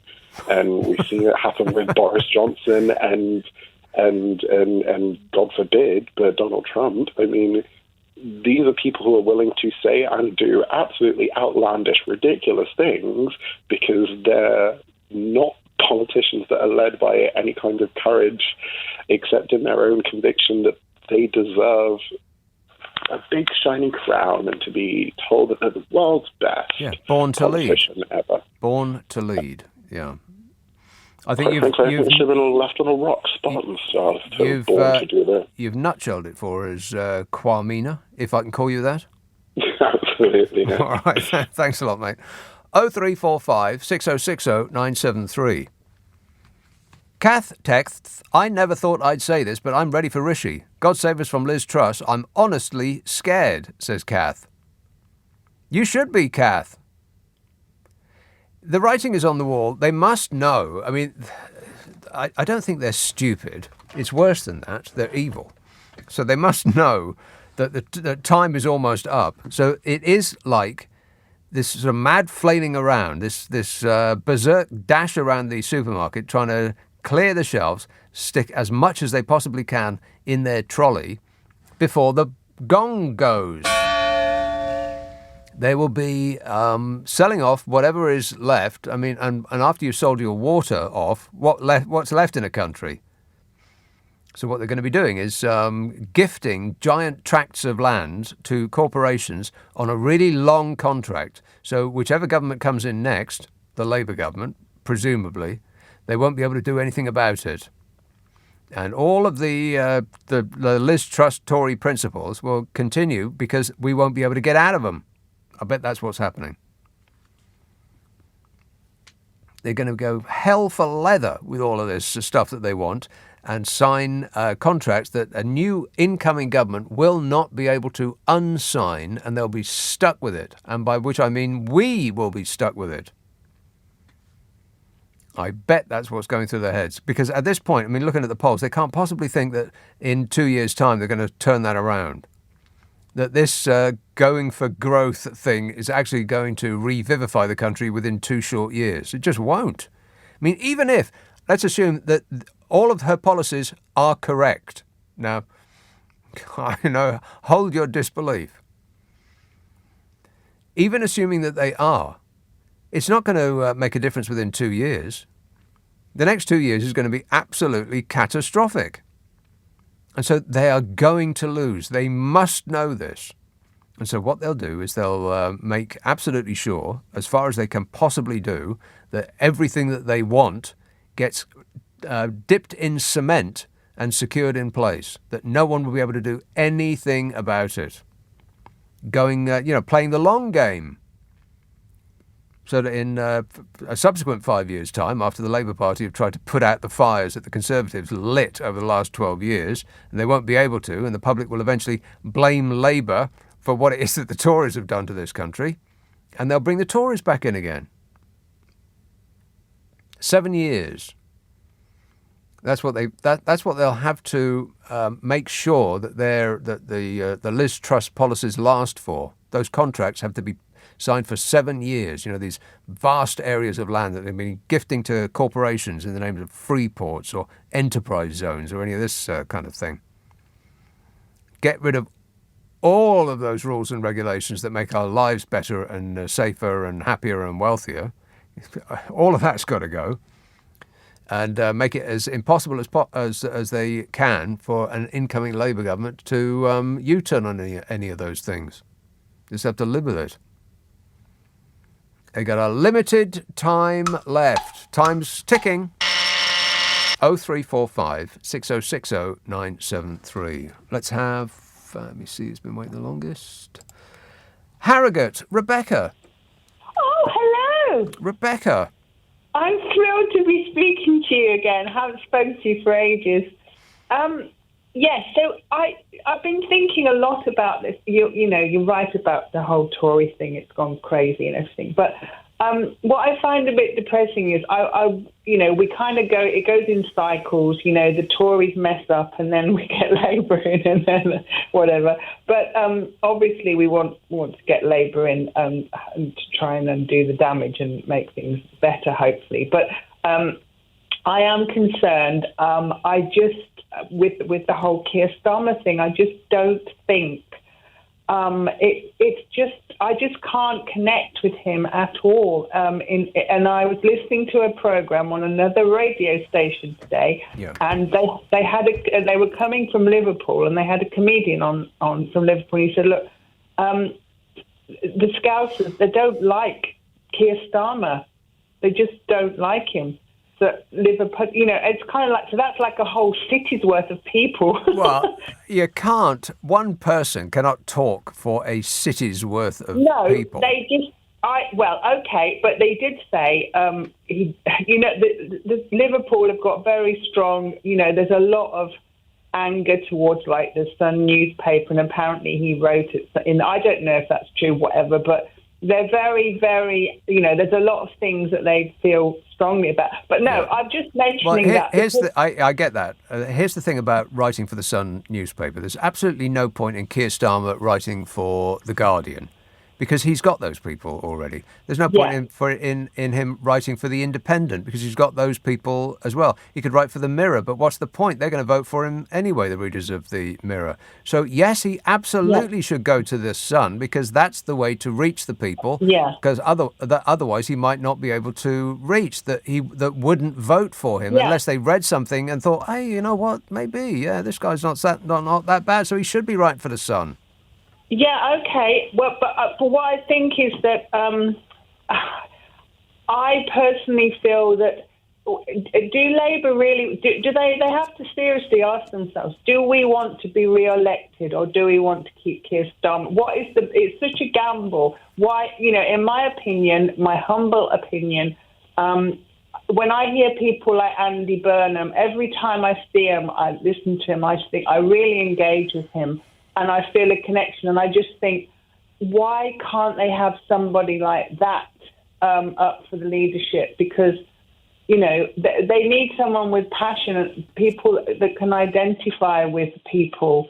And I'm sure he's, Keir Starmer's, I just think that the whole lawyer thing, I know that sounds awful. I've got nothing against, I was going to say I've got nothing against Doris, but the thing is, I just don't think that he has. He's got it. He ain't got no charisma. He hasn't. Right. No. And, of course, we're desperate to sort of please, we need hope. And let's just get somebody that people feel. Yeah. The thing is, Rebecca, if that's how we're going to elect our leaders from now on, then we're going to get people like this. Yeah. Wait. And we're going to get people like this. A president. Can you believe it? Also, can I just say something else? We're also going to get people like Tony Blair, who I voted for at the time because I thought, this is amazing. It's a whole new start. It's a whole new beginning. And then, and it started off all right. And then the whole thing happened with Iraq and everything. And that's all anybody can say about Tony Blair. The left, he's even more unpopular amongst the left wing than he is amongst the right wing. That's what I'm saying. Just think of what he managed to do. And what the Tories have undone since he was leading this country. Just think beyond the war thing. I mean, I know that war is... It's very hard to think. Okay, I'm thinking that he put... And another thing I might say that's quite controversial is, unfortunately, getting a lot of people into education, useless degrees, things they couldn't use. That, again... We need apprenticeships. We need people who can, those kind of skills. And I'm not saying that everybody should have a good education. Of course they should, everybody. But but not everybody is going to have a degree, and not everybody. All right. You can keep picking at his record as long as you like, Rebecca. But you're just falling into that category of people on the left who do not want a Labour government unless it reflects perfection in your mind. You'd much prefer to sit and stew in the delicious agony of defeat than have a Labour Party that is led by someone who you don't like. It's just absolutely painful. And by this method, the Conservatives will win the next election. I betcha. It's not going to be... And if they don't actually win it, then it's going to be really tight. Because this poll lead that they've got at the moment, that's just going to evaporate. Because of the war on woke that they're going to prosecute, and people will be really on the edge of their seats waiting to start screaming about that online. And they'll be spotting dinghies. That's what's going to happen. And they'll be highlighting the fact that Keir Starmer has got Sir in front of his name. And that he's, like you say, that he's a lawyer. And, what about this? And what about Jeremy Corbyn? And what about that? And why aren't they socialists? And what about, have they forgotten about communism? And et cetera and so on. Life is not perfect, nor will it ever be. You've got two choices. Well, actually, you've got a multitude of choices, but only one of two parties are likely to actually win. Select. Thanks a lot, Rebecca. 0345 6060 973. Text 84850. Email nick@lbc.co.uk. If you're on Twitter, it's @LBC. Friday, Saturday, Sunday night at 10. Nick Abbott, LBC. This is LBC with Nick Abbott. Shut up. I can't. That was Carol McGiffin, by the way. Yeah. Carol and I do a podcast. It's called What's Your Problem with Nick and Carol, in which the delightful Carol McGiffin and I try to solve people's problems while guffawing like seals. It is funny. I laugh more in that 1 hour than in any other hour during the week, and I know that she does too. We're going to be taping tomorrow in about 12 hours from now, as a matter of fact. So if you want to have your problem solved by us on that podcast, then you'll have to send it to the following address.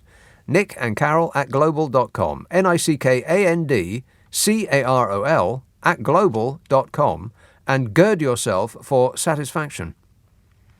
There's over 100. There might be something like 130 episodes up on the internet so far. Ask for it by name on an internet near you. What's your problem with Nick and Carol? It's on Global Player, like all the other podcasts that I do. Hagar says, I wonder if the Tories, who will be out of a job soon, end up down the local privatised job centre if it hasn't been shut. And Bell says, I'm trying not to get too carried away with the recent poll results. However, I have purchased a bottle of fizz for when Ian middle name Smith loses his seat. Yeah, I can't wait for this guy to lose his seat. My name's Dominic Raab, and I'm a Tory. In fact, there's just so many that it would be utterly delicious when they to look at their crestfallen faces. A major capital letters, big news story. It would be a major capital letters, big news story. Ain't that right, Smug? You're better informed than I am. I don't know anything. I don't know. Harrow, Jonathan. Nick, hello. Can I say something that...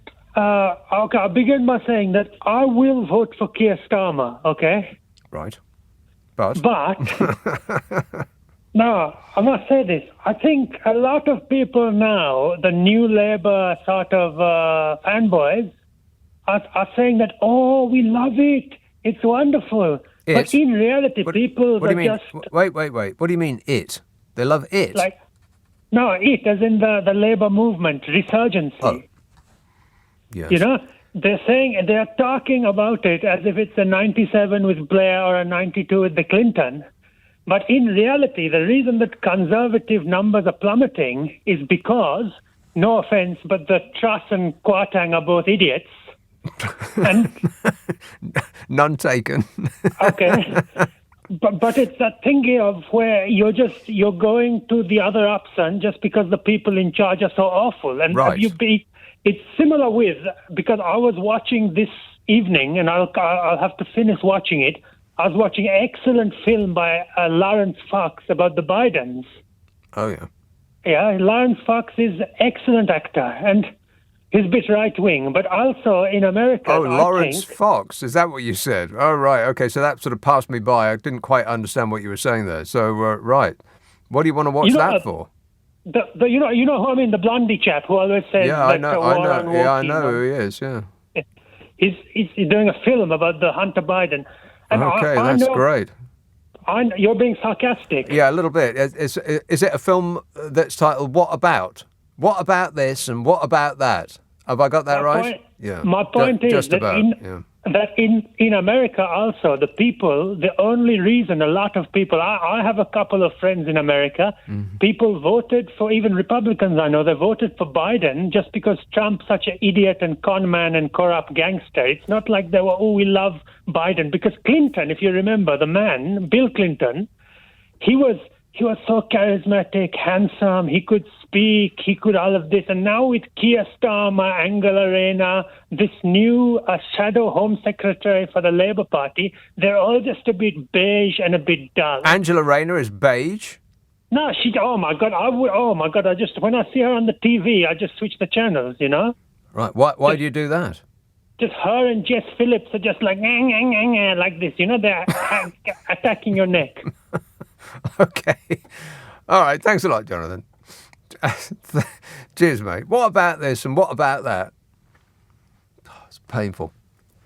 Marion tweets, if us little people have to suffer cuts, why not cut out their subsidised meals and booze in the House of Commons? It can't just be one way. Oh, yes, it can. Liz Truss has been very clear about that. Jotty texts, listening to Liz and Crazy over the last week, I can't help but wonder how much better life would be if a liar's pants really did catch fire. And Tom tweets, after the Boris bounce with the latest polls, we now have the Truss Trench.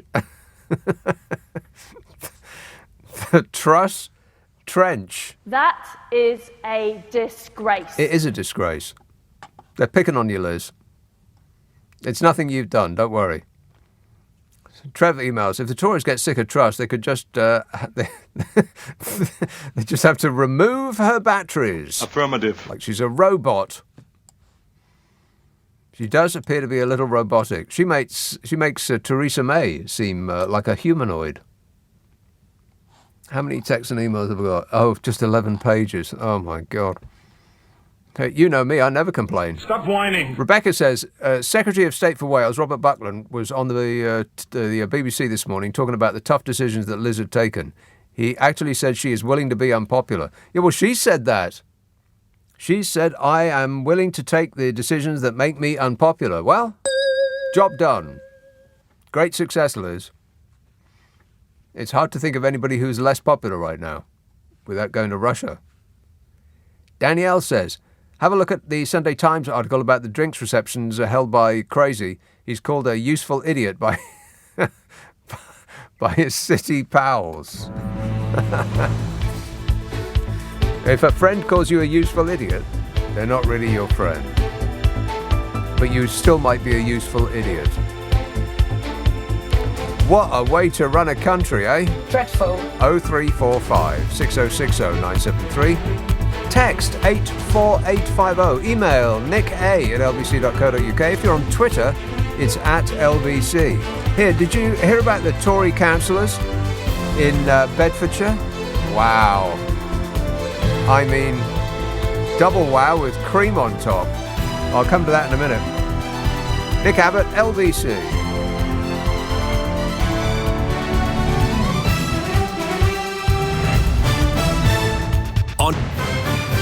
This is LBC from Global, leading Britain's conversation with Nick Abbot.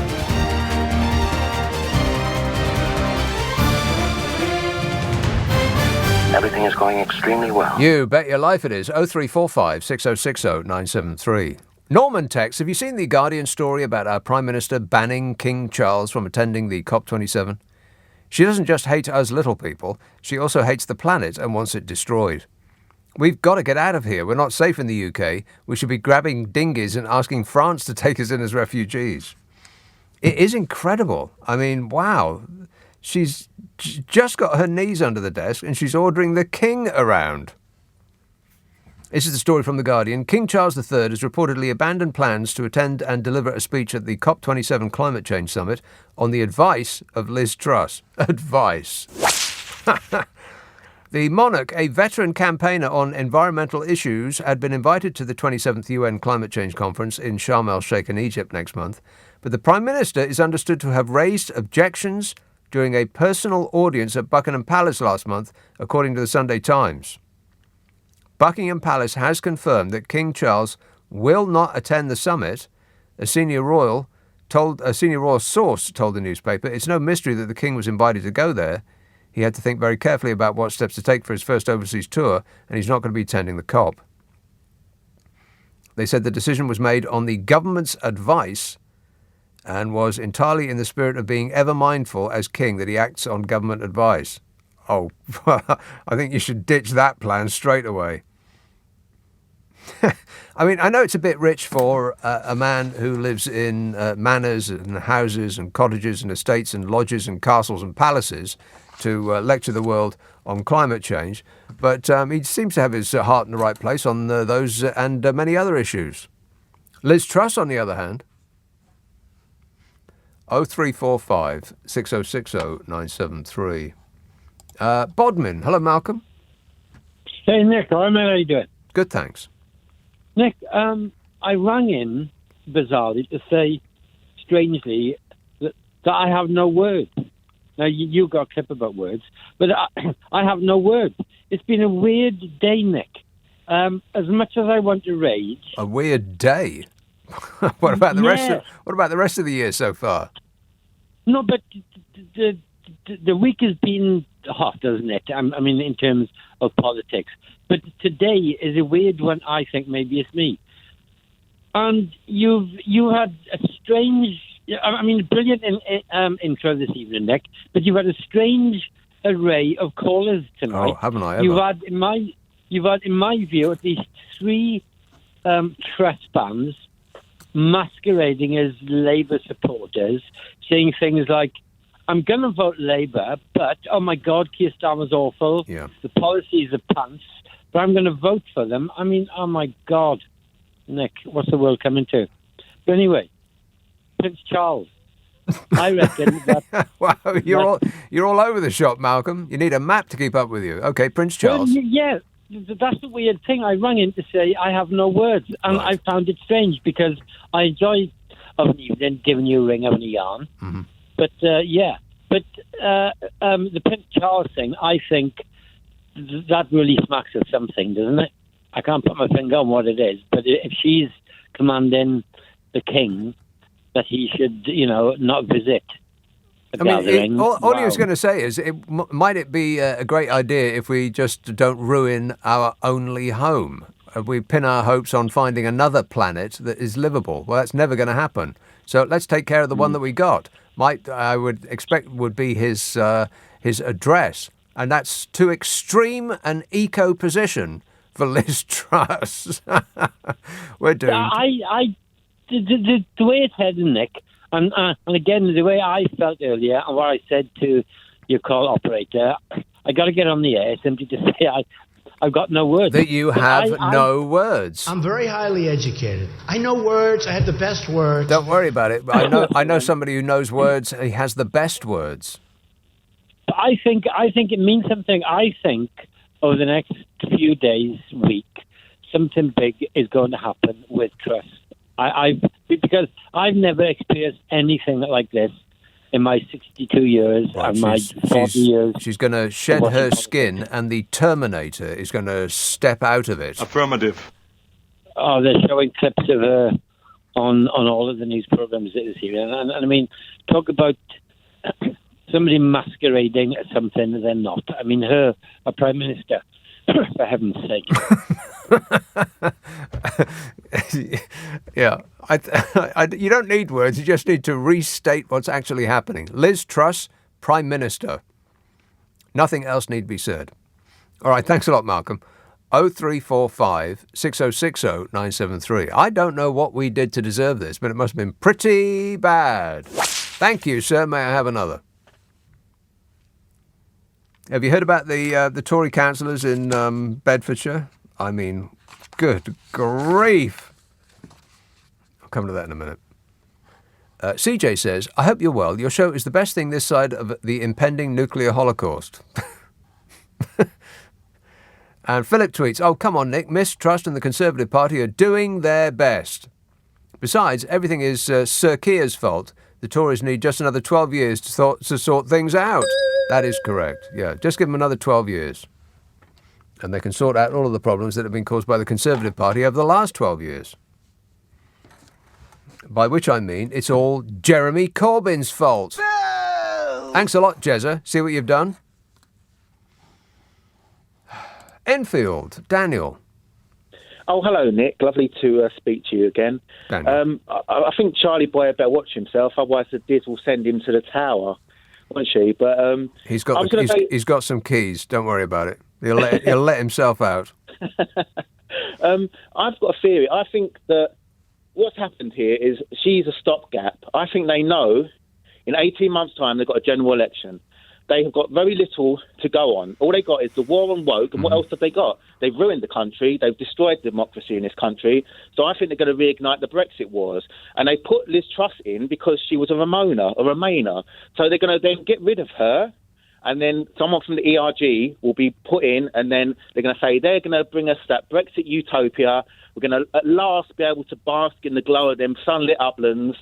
And that's what I think is going to happen. I think they're going to get someone from the ERG. She is someone from the ERG. That's who she is. But she was a Remainer.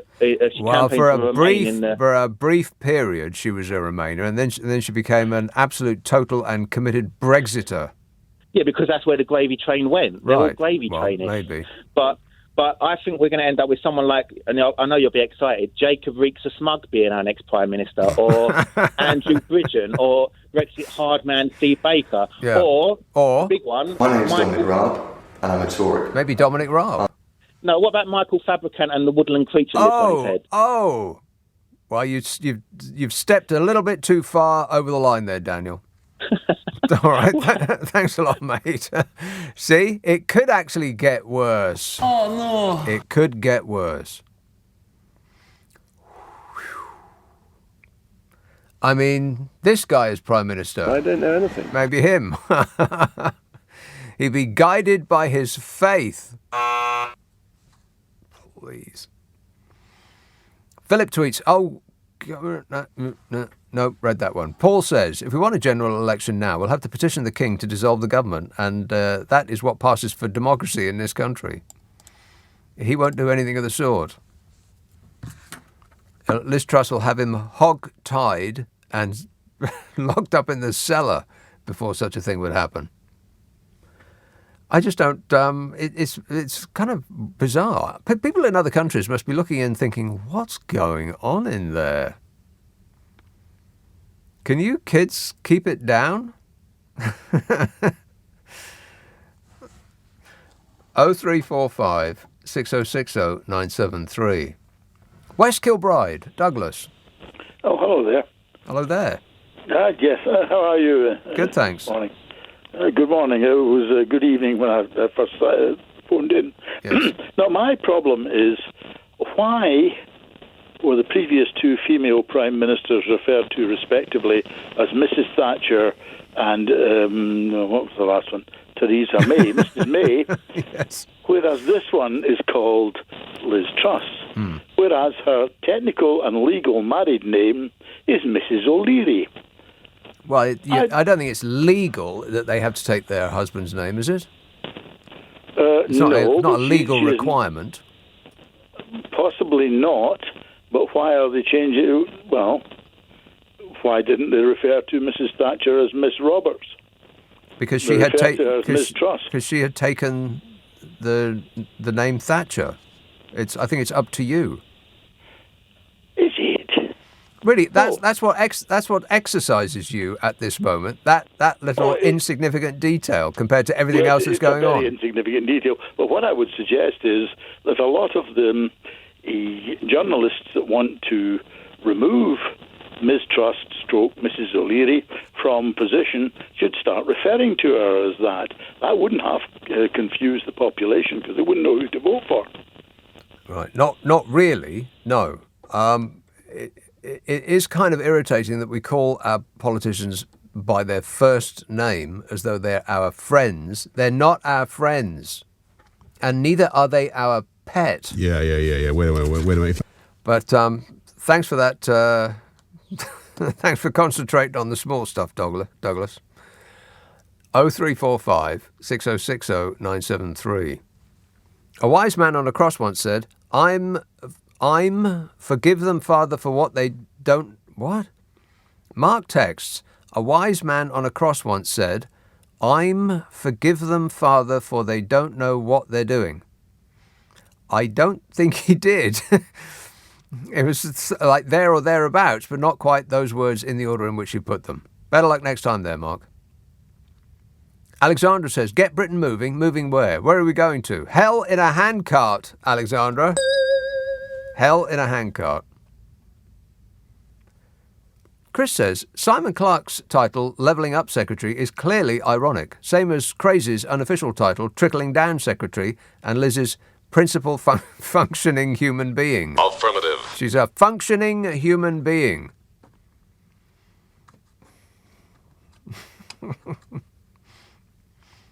It's. I guess you could call it ironic. I think it's just gaslighting. Telling us the opposite of what is true in order to scramble our minds. Well, I don't know about you, but my mind's scrambled.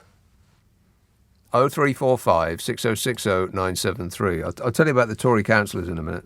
I mean, really.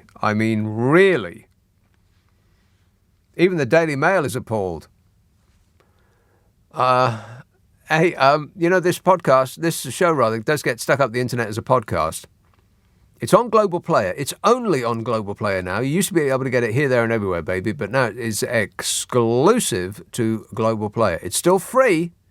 It's still me, but it's now only on Global Player. We take the news and the ads out, which means it takes less time to listen to. You'll use less electricity, and when your fuel bill comes in, you'll still pass out. But every little helps, yes? Ask for it by name on Global Player. It's the only way you'll find it. It's the Nick Abbot Whole Show podcast, not the listen again, not the catch-up thing, because that's as it goes out live, so that'll have the news and the ads in it.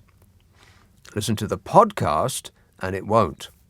I mean, full disclosure, we do put a couple of ads back in just to cover the costs, but that's it. All of the rest of them, they go. So if you want to listen to this show in double quick time, it's the Nick Abbot Whole Show podcast on Global Player. Nick Abbot on LBC. Call 0345 6060 973. Can I ask you how you think the Sunak campaign is going? No. That's totally the wrong one. That shouldn't even be on that board anymore. That's the David Davis interview. Did you want to hear that?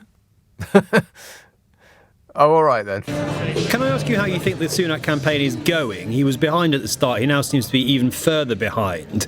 Your team, his campaign, they're struggling to turn this around. Why is that?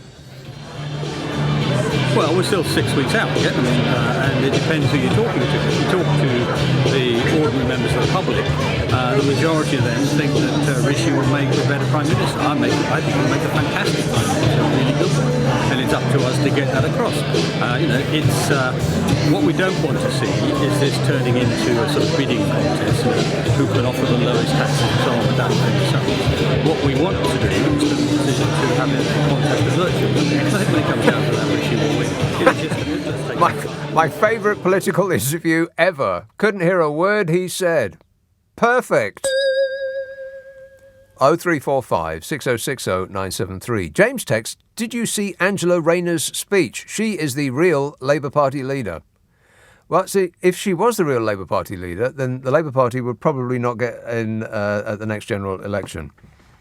I mean, people who would vote Labour, they wouldn't have a problem with that. But they can't just have people who voted Labour last time around. They've got to persuade others that voted Conservative last time around to vote for Labour now. And you want to present somebody who is unthreatening for them to vote for. Don't present somebody who is scary. Don't present somebody who can ignite a rally, because that's not what that's the kind of thing that people would in the middle would fear. You want to give them somebody who they could confidently take home to tea with the family, who is not going to make a mess on the carpet and won't goose their mother. And that's Keir Starmer. So I totally get why the Labour Party would want to present themselves with somebody like Keir Starmer, somebody unthreatening. He's also the opposite of Boris Johnson, who was his opposite number at the time, and he's the total opposite of the Liz bot. But you can have people waving their arms around behind him and, speaking to the converted, but that's not going to win you an election, speaking to the converted. You've got to get other people to come along who might not be the kind of person that would vote Labour ordinarily. But you can't frighten them away. That's the whole point of having him there, isn't it? But, of course, those on the left say, they throw their arms up in the air. Oh, well, he's not a socialist and he doesn't want to, he doesn't want to join a strike, and he doesn't want to renationalise absolutely everything, and he's not totally perfect. So I'm just going to sit here with my arms crossed and stew in the delicious juices of failure for another 5 years. There's two choices if you want to elect a party on this first past the post screwed up system that we got. Pick one. Dudley, Karen. Hello. Karen. Hi. I totally agree with everything you just said. I'm a Labour Party member, and I voted for Keir Starmer to be leader of the Labour Party for exactly that reason, is that we have to be electable and we have to gain Conservative votes.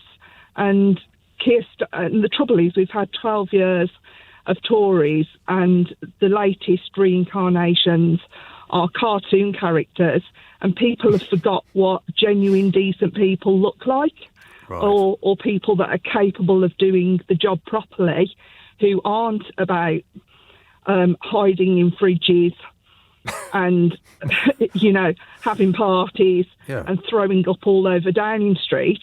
Instead, you've got somebody that's serious, knows what he's talking about, has the best interests of people at heart, and isn't that the kind of leader that we want? I'm not sure though. I mean, you're asking the question, but there's a query in your voice. I think that people want they want comedy. They want Wait a minute. They want to be entertained. Yeah, and I think, from speaking to people on the doorstep, there's a lot of people that just are totally disengaged with politics. Yeah. They're totally disengaged with voting, and it's deliberate. It's deliberate that it's put out there that Keir Starmer's boring. I hear people say to me, "Oh, I don't like Keir Starmer." It's, why don't you like him? What has he done? What ball has he dropped? How has he made a mistake? Exactly. He's They're just repeating he's something. been a strong leader. They're just repeating something Yeah. that they read in a newspaper. Oh, he's boring. They read, and then that becomes their opinion. And it's deliberate that the issue that all politicians are the same. It's in their interest for you to believe that all politicians are the same. Right. Because if you carry on thinking everyone's the same, you don't come out and vote, or you stick with what's you've currently got. Well, and you know who believe does in go. anything better. That's right. You know who does go out and vote? Old people. Old people Yeah. will brave a nuclear fallout to go out and vote, and old people vote Conservative.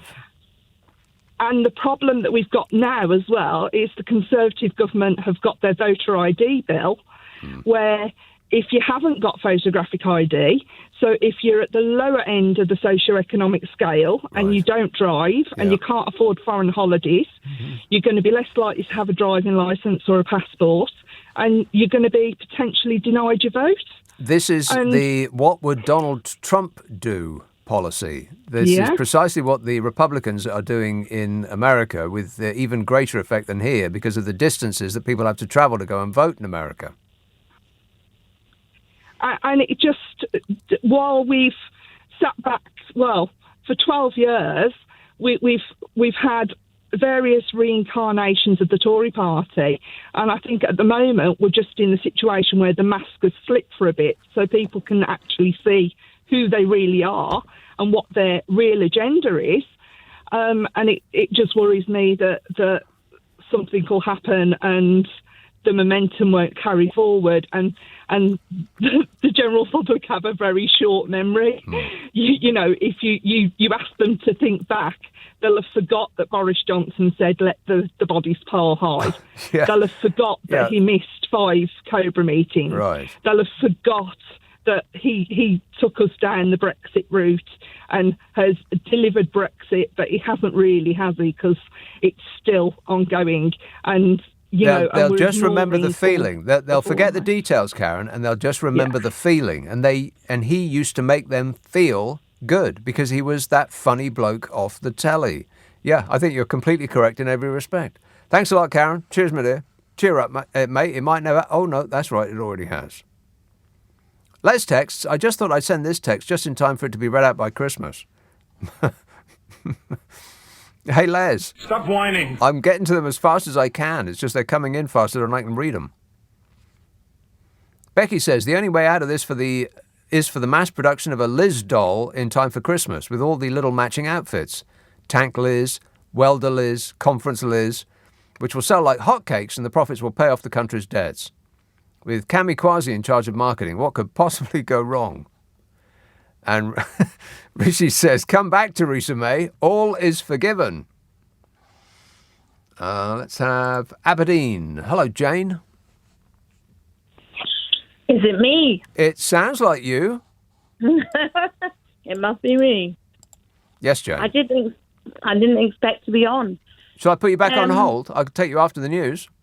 No, well, if you would prefer. Well, it's not down to me, Jane. It's your decision. I leave it entirely in your hands. Oh, well, then, obviously, it's all about me, so I'll just go with me. Right. So you've got 2 minutes. You do understand that, don't you? Well, I can go with 2 minutes, yeah. Okay. So I kind of feel annoyed about the fact that people just don't understand the difference between the Conservative and the Labour Party. It's like, you know, oh, they're all the same. I hear that so much. Oh, they're all the same. What's the point? Nothing ever changes. Yeah. Yeah, and that drives me insane. Ooh, never mind. She forgot where she was just for a moment, and of the 2 minutes that I had allotted to her, she only managed to last for 30 seconds. Damn it! Oh, well. Never mind. I mean, that's okay, Jane. Don't you worry about it, but just don't ever say that again. Disgusting. Not on this show. She just, she used builder's language. Isn't that awful? Dreadful. On this super show. Can you believe that? Shashaf texts, as you've said many times, Idiocracy became a documentary. How long do you think before some minister stands up and suggests watering the fields with iron brew? Idiocracy. Have you seen it yet? It used to be a comedy about the future, and now it is a documentary about the present. And if you've tried Idiocracy and it's a bit too stupid for you, because it's a stupid film. I mean, it was made by the same guy that did Beavis and Butthead. So that's the level that we're talking about. I think it's a hoot and a half. But if you want something a little more mentally stimulating, then watch Don't Look Up. It's the same kind of thing. Don't Look Up. Watch out for it on a TV near you soon. This is LBC with Nick Abbott. Hot H-O-T-A-I-R. Will emails. Surely Sir Graham Brady has received a few letters from Tory MPs. There can be no confidence vote until the 5th of September next year, according to the rules of the 1922 committee. The rules may be changed, which is fundamentally unfair whilst the game is being played. Game. The Game of Thrones. Yeah, I think we're in the Game of Thrones. I think we're in the episode of The Red Wedding. And we're the bride. Oh, no. I should have said spoiler alert. Warning, warning. I may have given a detail or two away. Care emails. In all this fiscal turmoil, I hear that Dizzy wishes to have a constructive conversation with Her Royal Highness Nicola Sturgeon. What are they going to talk about? Oh, I don't know. The end of the world as we know it. Maybe something like that. Feltham. Hello, Ian. Hello, Nick. I was just listening to you talk about Angela Rayner and Keir Starmer, and I have to disagree with you. About what? We need to change people from voting Tory to Labour. Oh. We need to change people who didn't vote at all to vote Labour. And that means persuasion and inspiring people. And you don't be a boring old fart with a knighthood. You have to have someone with energy, commitment, who can inspire you to say, we can do something better. And that's Angela Rayner. Right. Okay. Well, Angela Rayner is on board. So problem solved. No, she should be the leader, not the dummy. We dummy. need someone who could, not the dummy. No, we need someone. I don't think anybody's ever described her as a dummy before. No, Keir Starmer's the dummy. Someone to energise. Look, I was in the army. 60% of efficiency is by morale, by inspiration. Follow me, lads. We'll go. Not, oh dear, it's another boring bloke in a suit. What are we going to do now? Oh my God, Ian, all we want, I keep hearing this from people, all you want now is to be entertained. Boris Johnson has screwed up politics in this country forever. That's all people want now. They just want an entertainer. They want a funny bloke off the telly. It's painful. You remember what politicians used to be like? They used to be like John Major. Boring. They used to be like Gordon Brown. They used to be boring, diligent, detail-hungry people. That's what we used to have in this country. And it's really bizarre when you look back at like old clips of old PMs and listen to what they sound like. It's like they're a different species. And now we got the hangover from this bloke. And everybody wants one of those. Everybody wants like another funny bloke off the telly. Like we want to be amused all the time. Do me a favour. I keep saying it. You got a choice. And as for the problem of people not voting, it should be the law in this country that you do vote. But the Conservative Party is never going to do that because it would not be in their interests. So that should be one thing that an incoming Labour Party does, and it might be initially unpopular for the people that just want to sit at home because it's just so boring. They're all the same. If Australia can do it, then we can do it too. should be the law that every single person in this country votes in every election. Why not? I mean, it's an hour at most of your time once every 5 years. Is that really too much to ask? Belfast. Hello, Brendan. Oh, hello. Straight in this time. Ready. Almost. Are you? You seem to be saying that after 12 years of Tory austerity and everything else, that now we're at the precipice of a Labour government. And if we are, then they should absolve all the 12 years of what the Tories have racked the whole shop doing. I've said that. And, well, you seem to be saying that because you're saying that the left-wing union representatives will be waving their arms and don't want Labour to get into power unless they swim in the poison. I think you said, I can't actually quote you, No, but what you're saying... I think that's not really what I said at all. I didn't say anything about union leaders. You did. No, you did, Nick. I didn't. Okay. Well, then, here's my point is that you can't sacrifice what working men and women who formed unions fought hard over against everything. Yeah, Brendan, you seem to have come to this with the idea that I am in some way against unions. You are completely incorrect in every respect. You misheard. You are calling on false pretenses. Okay. Then if that's so, I apologise. But if you listen back and if I listen back, I think you did say... No, you did say, Nick. Well, we can have this argument all day long, Brendan, but I think I would be much clearer on what I say and believe than you would be listening to me on the radio while doing something else in Belfast. No, but I listen to this programme, you don't. Well, that is a good point, yeah. All right, thanks a lot, mate. 0345 6060 973. For the avoidance of doubt, join a union. There. Can I be any clearer?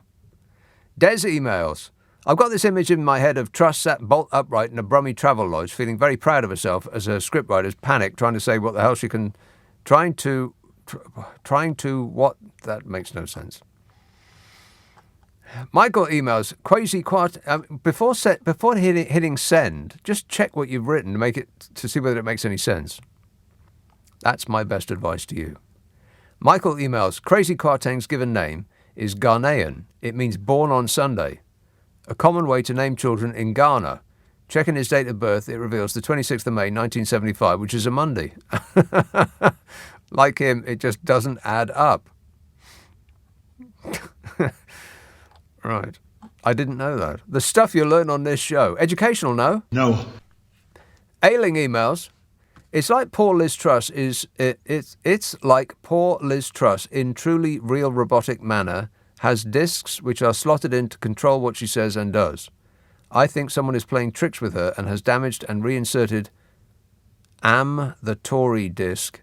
See, again, no sense whatsoever. Just check what you've written to see that it makes sense before you hit send. Is that too much to ask? Yes. Apparently so. I still haven't told you about the Tory councillors in Bedfordshire. Wow. I mean, just amazing. Even the Daily Mail was outraged. I'll come to that in a minute. Summertown. Hello, Jay. Hey, hello, Nick. I'm ecstatic to talk to you. I'm a big fan. And is this you ecstatic? Yes. I'm even starstruck, to be honest. Thank you for taking my call. Okay. Well, thank you for making your call. I just wonder if you know where this clip that you could play from the Robot Trust when she says that we never had it so good. What is that from? Is that when she was about to vote Remain? or campaigning for Remain. Yeah, no, I think that was a brief flirtation with the dark side, and then she came into the light. Which side? But she's in the dark again. Right. Hello? Yes. Are you still there? No, I just want to say, I hope we're going to go full-on banana republic, and a lot of these corrupt politicians will be found on a field with ants and worms coming out of their mouth and ears, you know? Wow. Okay, thanks, Jay.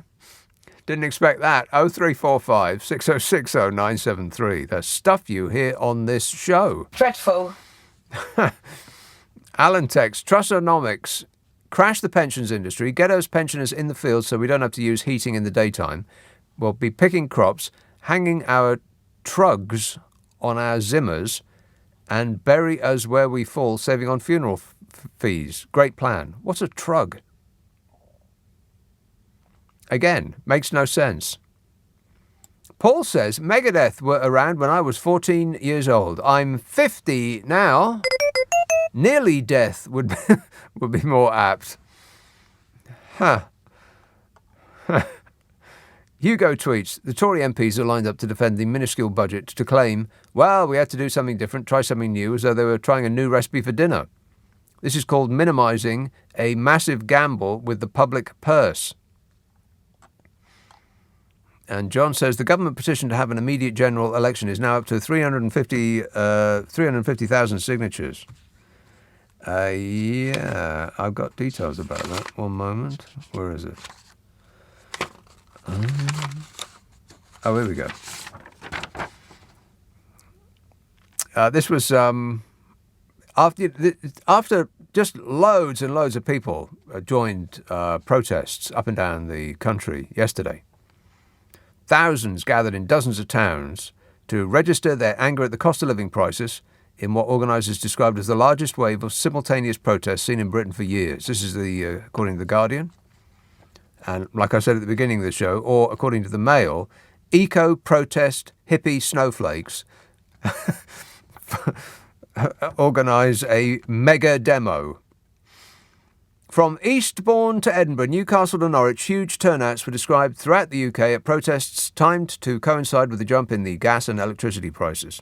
Meanwhile, the number of signatures on a recently launched petition calling for a general election to, quote, end the chaos of this government soared above, apparently now, according to John, 350,000 signatures. Now, this is one of those official petitions to gov.co.uk, and if a petition gets to above 100,000 signatures, Parliament will consider debating it.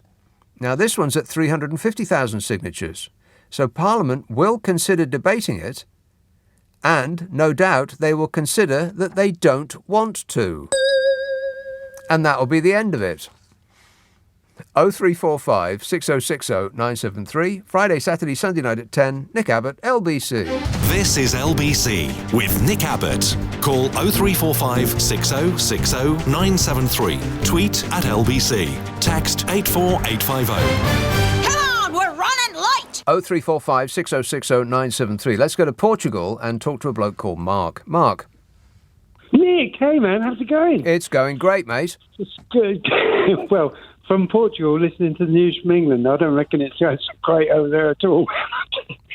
Anyway, you're well out of it. Don't bother coming back in a good long while. Well, funnily enough, I'm coming back next week. No, don't do it. It's not worth it. No, I know, man. I know, but I need to earn some money. But listen, trugs. A trug. You said you didn't know what a trug is. It didn't make any sense. A trug, yeah. A trug, yeah. It's like a shallow wooden basket with a handle over the top. You can. It's like what people used to use for picking fruit back in the day. It's like it's a basket. Trug. A trug. A shallow wooden basket for picking fruit. I can picture it in my mind. I just didn't know that's what it was called. A trug. Well, that's it. Yeah, he's a trug, man. Excellent work there, Mark. Nice to speak to you. Appreciate it. Thanks for that. There you are. You see, the stuff you learn on this show. Educational, no? No. Josie texts, do you remember when we were told to visit the dentist every 6 months? Dentist in the village where I live has an NHS waiting list of 3 years. Oh, well, keep smiling, says Josie. No, Josie, don't smile.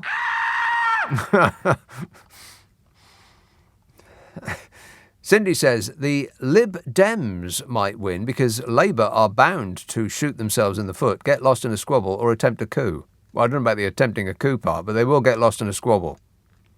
They will make great efforts to do just that. Simon says, it depends if Labour are now Tory light under Starmer. It depends. Well, what depends? If so, we are just like America, with two parties destroying the country in different ways and to different degrees. I'm afraid only a true socialist government like the one after World War II can repair this mess. Sir, in capital letters, Sir Starmer is not to be trusted. He lied to get the job. I will vote Greens, says Simon. Yeah, I'll probably vote Green too, Simon, but it won't get us anywhere, will it?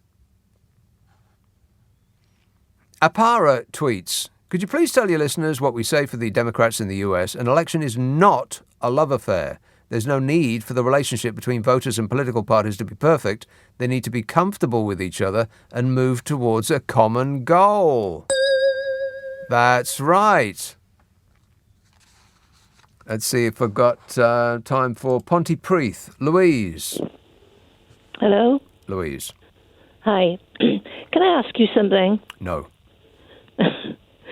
Every time you're on, and I listen to you most nights because I usually agree with you, but every time you say it's old people's fault that we've got a Conservative government. Yeah.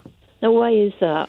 Because if you look at the demographics, old people over 65 vote overwhelmingly Conservative. Age groups below that don't. You don't make any allowance for people of my age who don't vote Conservative, never have, never will. Of course, I don't mean every single person. I'm just saying that the vast majority of people over 65 vote Conservative. They just do. Well, I just think it's unfair. Yep. Well, that's life, ain't it, Louise? It's unfair that you say that because it's not. I don't think it's true. But it is certainly true. Certainly not true around here, anyway. Well, you live in South Wales. I do. Yeah. But it is undeniably true. It's a fact, Louise. It might not be comfortable for you, but facts don't lie. Well, I just don't think it's fair. You don't think it's fair? Well, what is? Name me one thing that's fair. Apart from an actual fair, but that's a different spelling.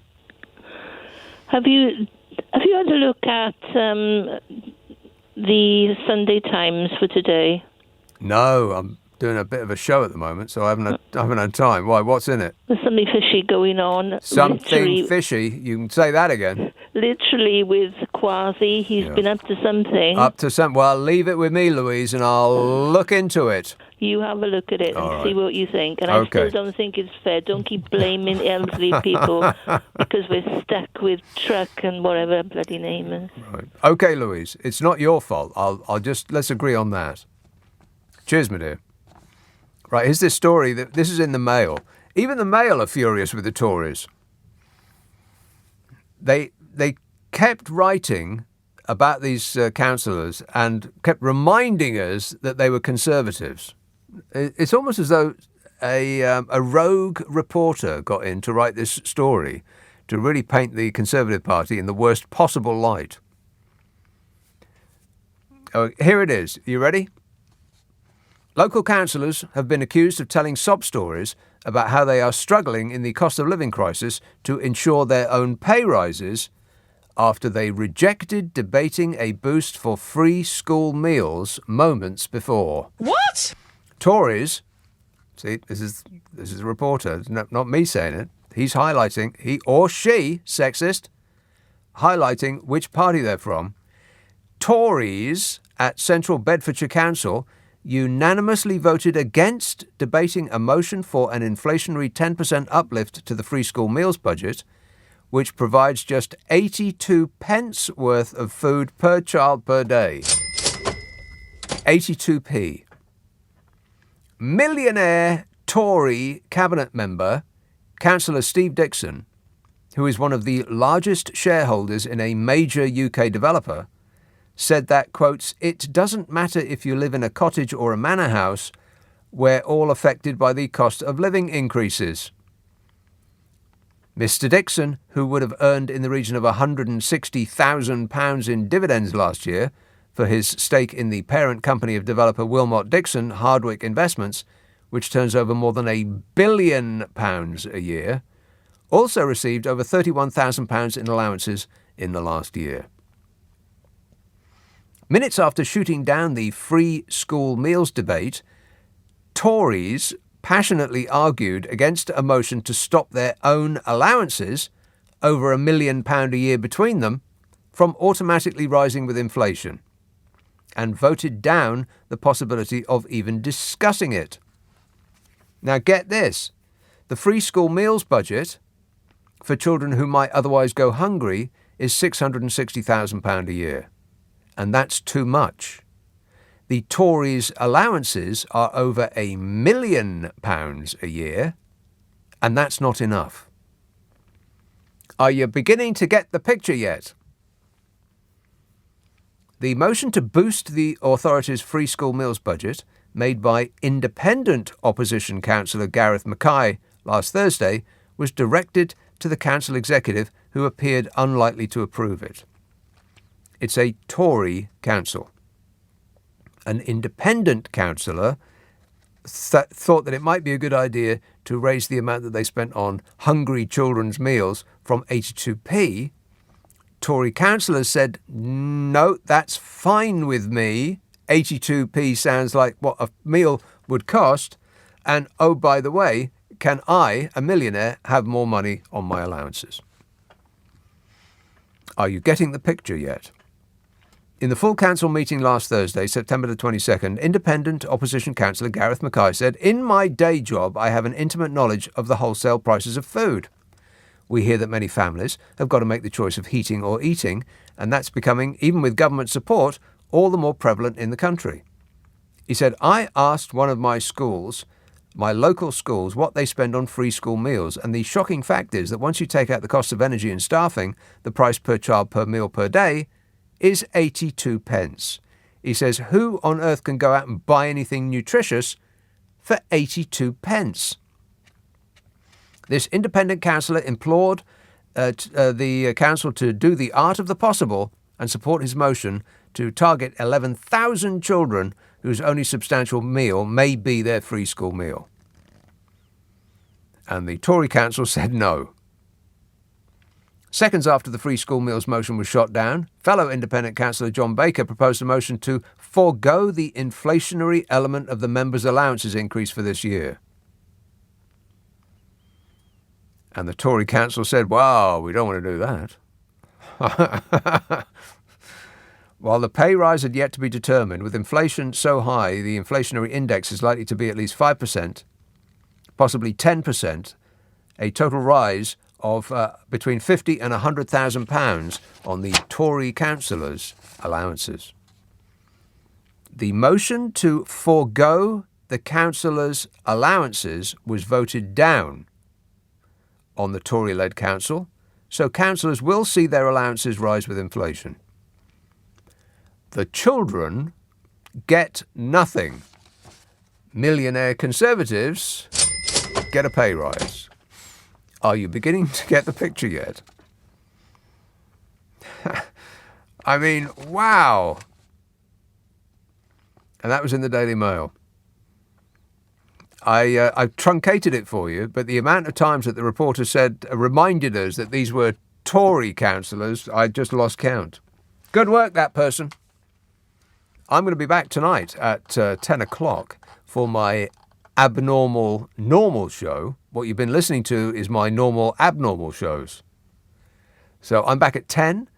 Richard Spur is here at 4 o'clock, but first, here is Clyde Bull. Here is Clyde Bull. Here is Clyde Bull. Here is Clyde Bull. Here is Clyde Bull. Here is Clyde Bull. Here is Clyde Bull. Here is Clyde Bull. Here is Clyde Bull. Here is Clyde Bull. Here is Clyde Bull. Here is Clyde Bull. Here is Clyde Bull. Here is Clyde Bull. Here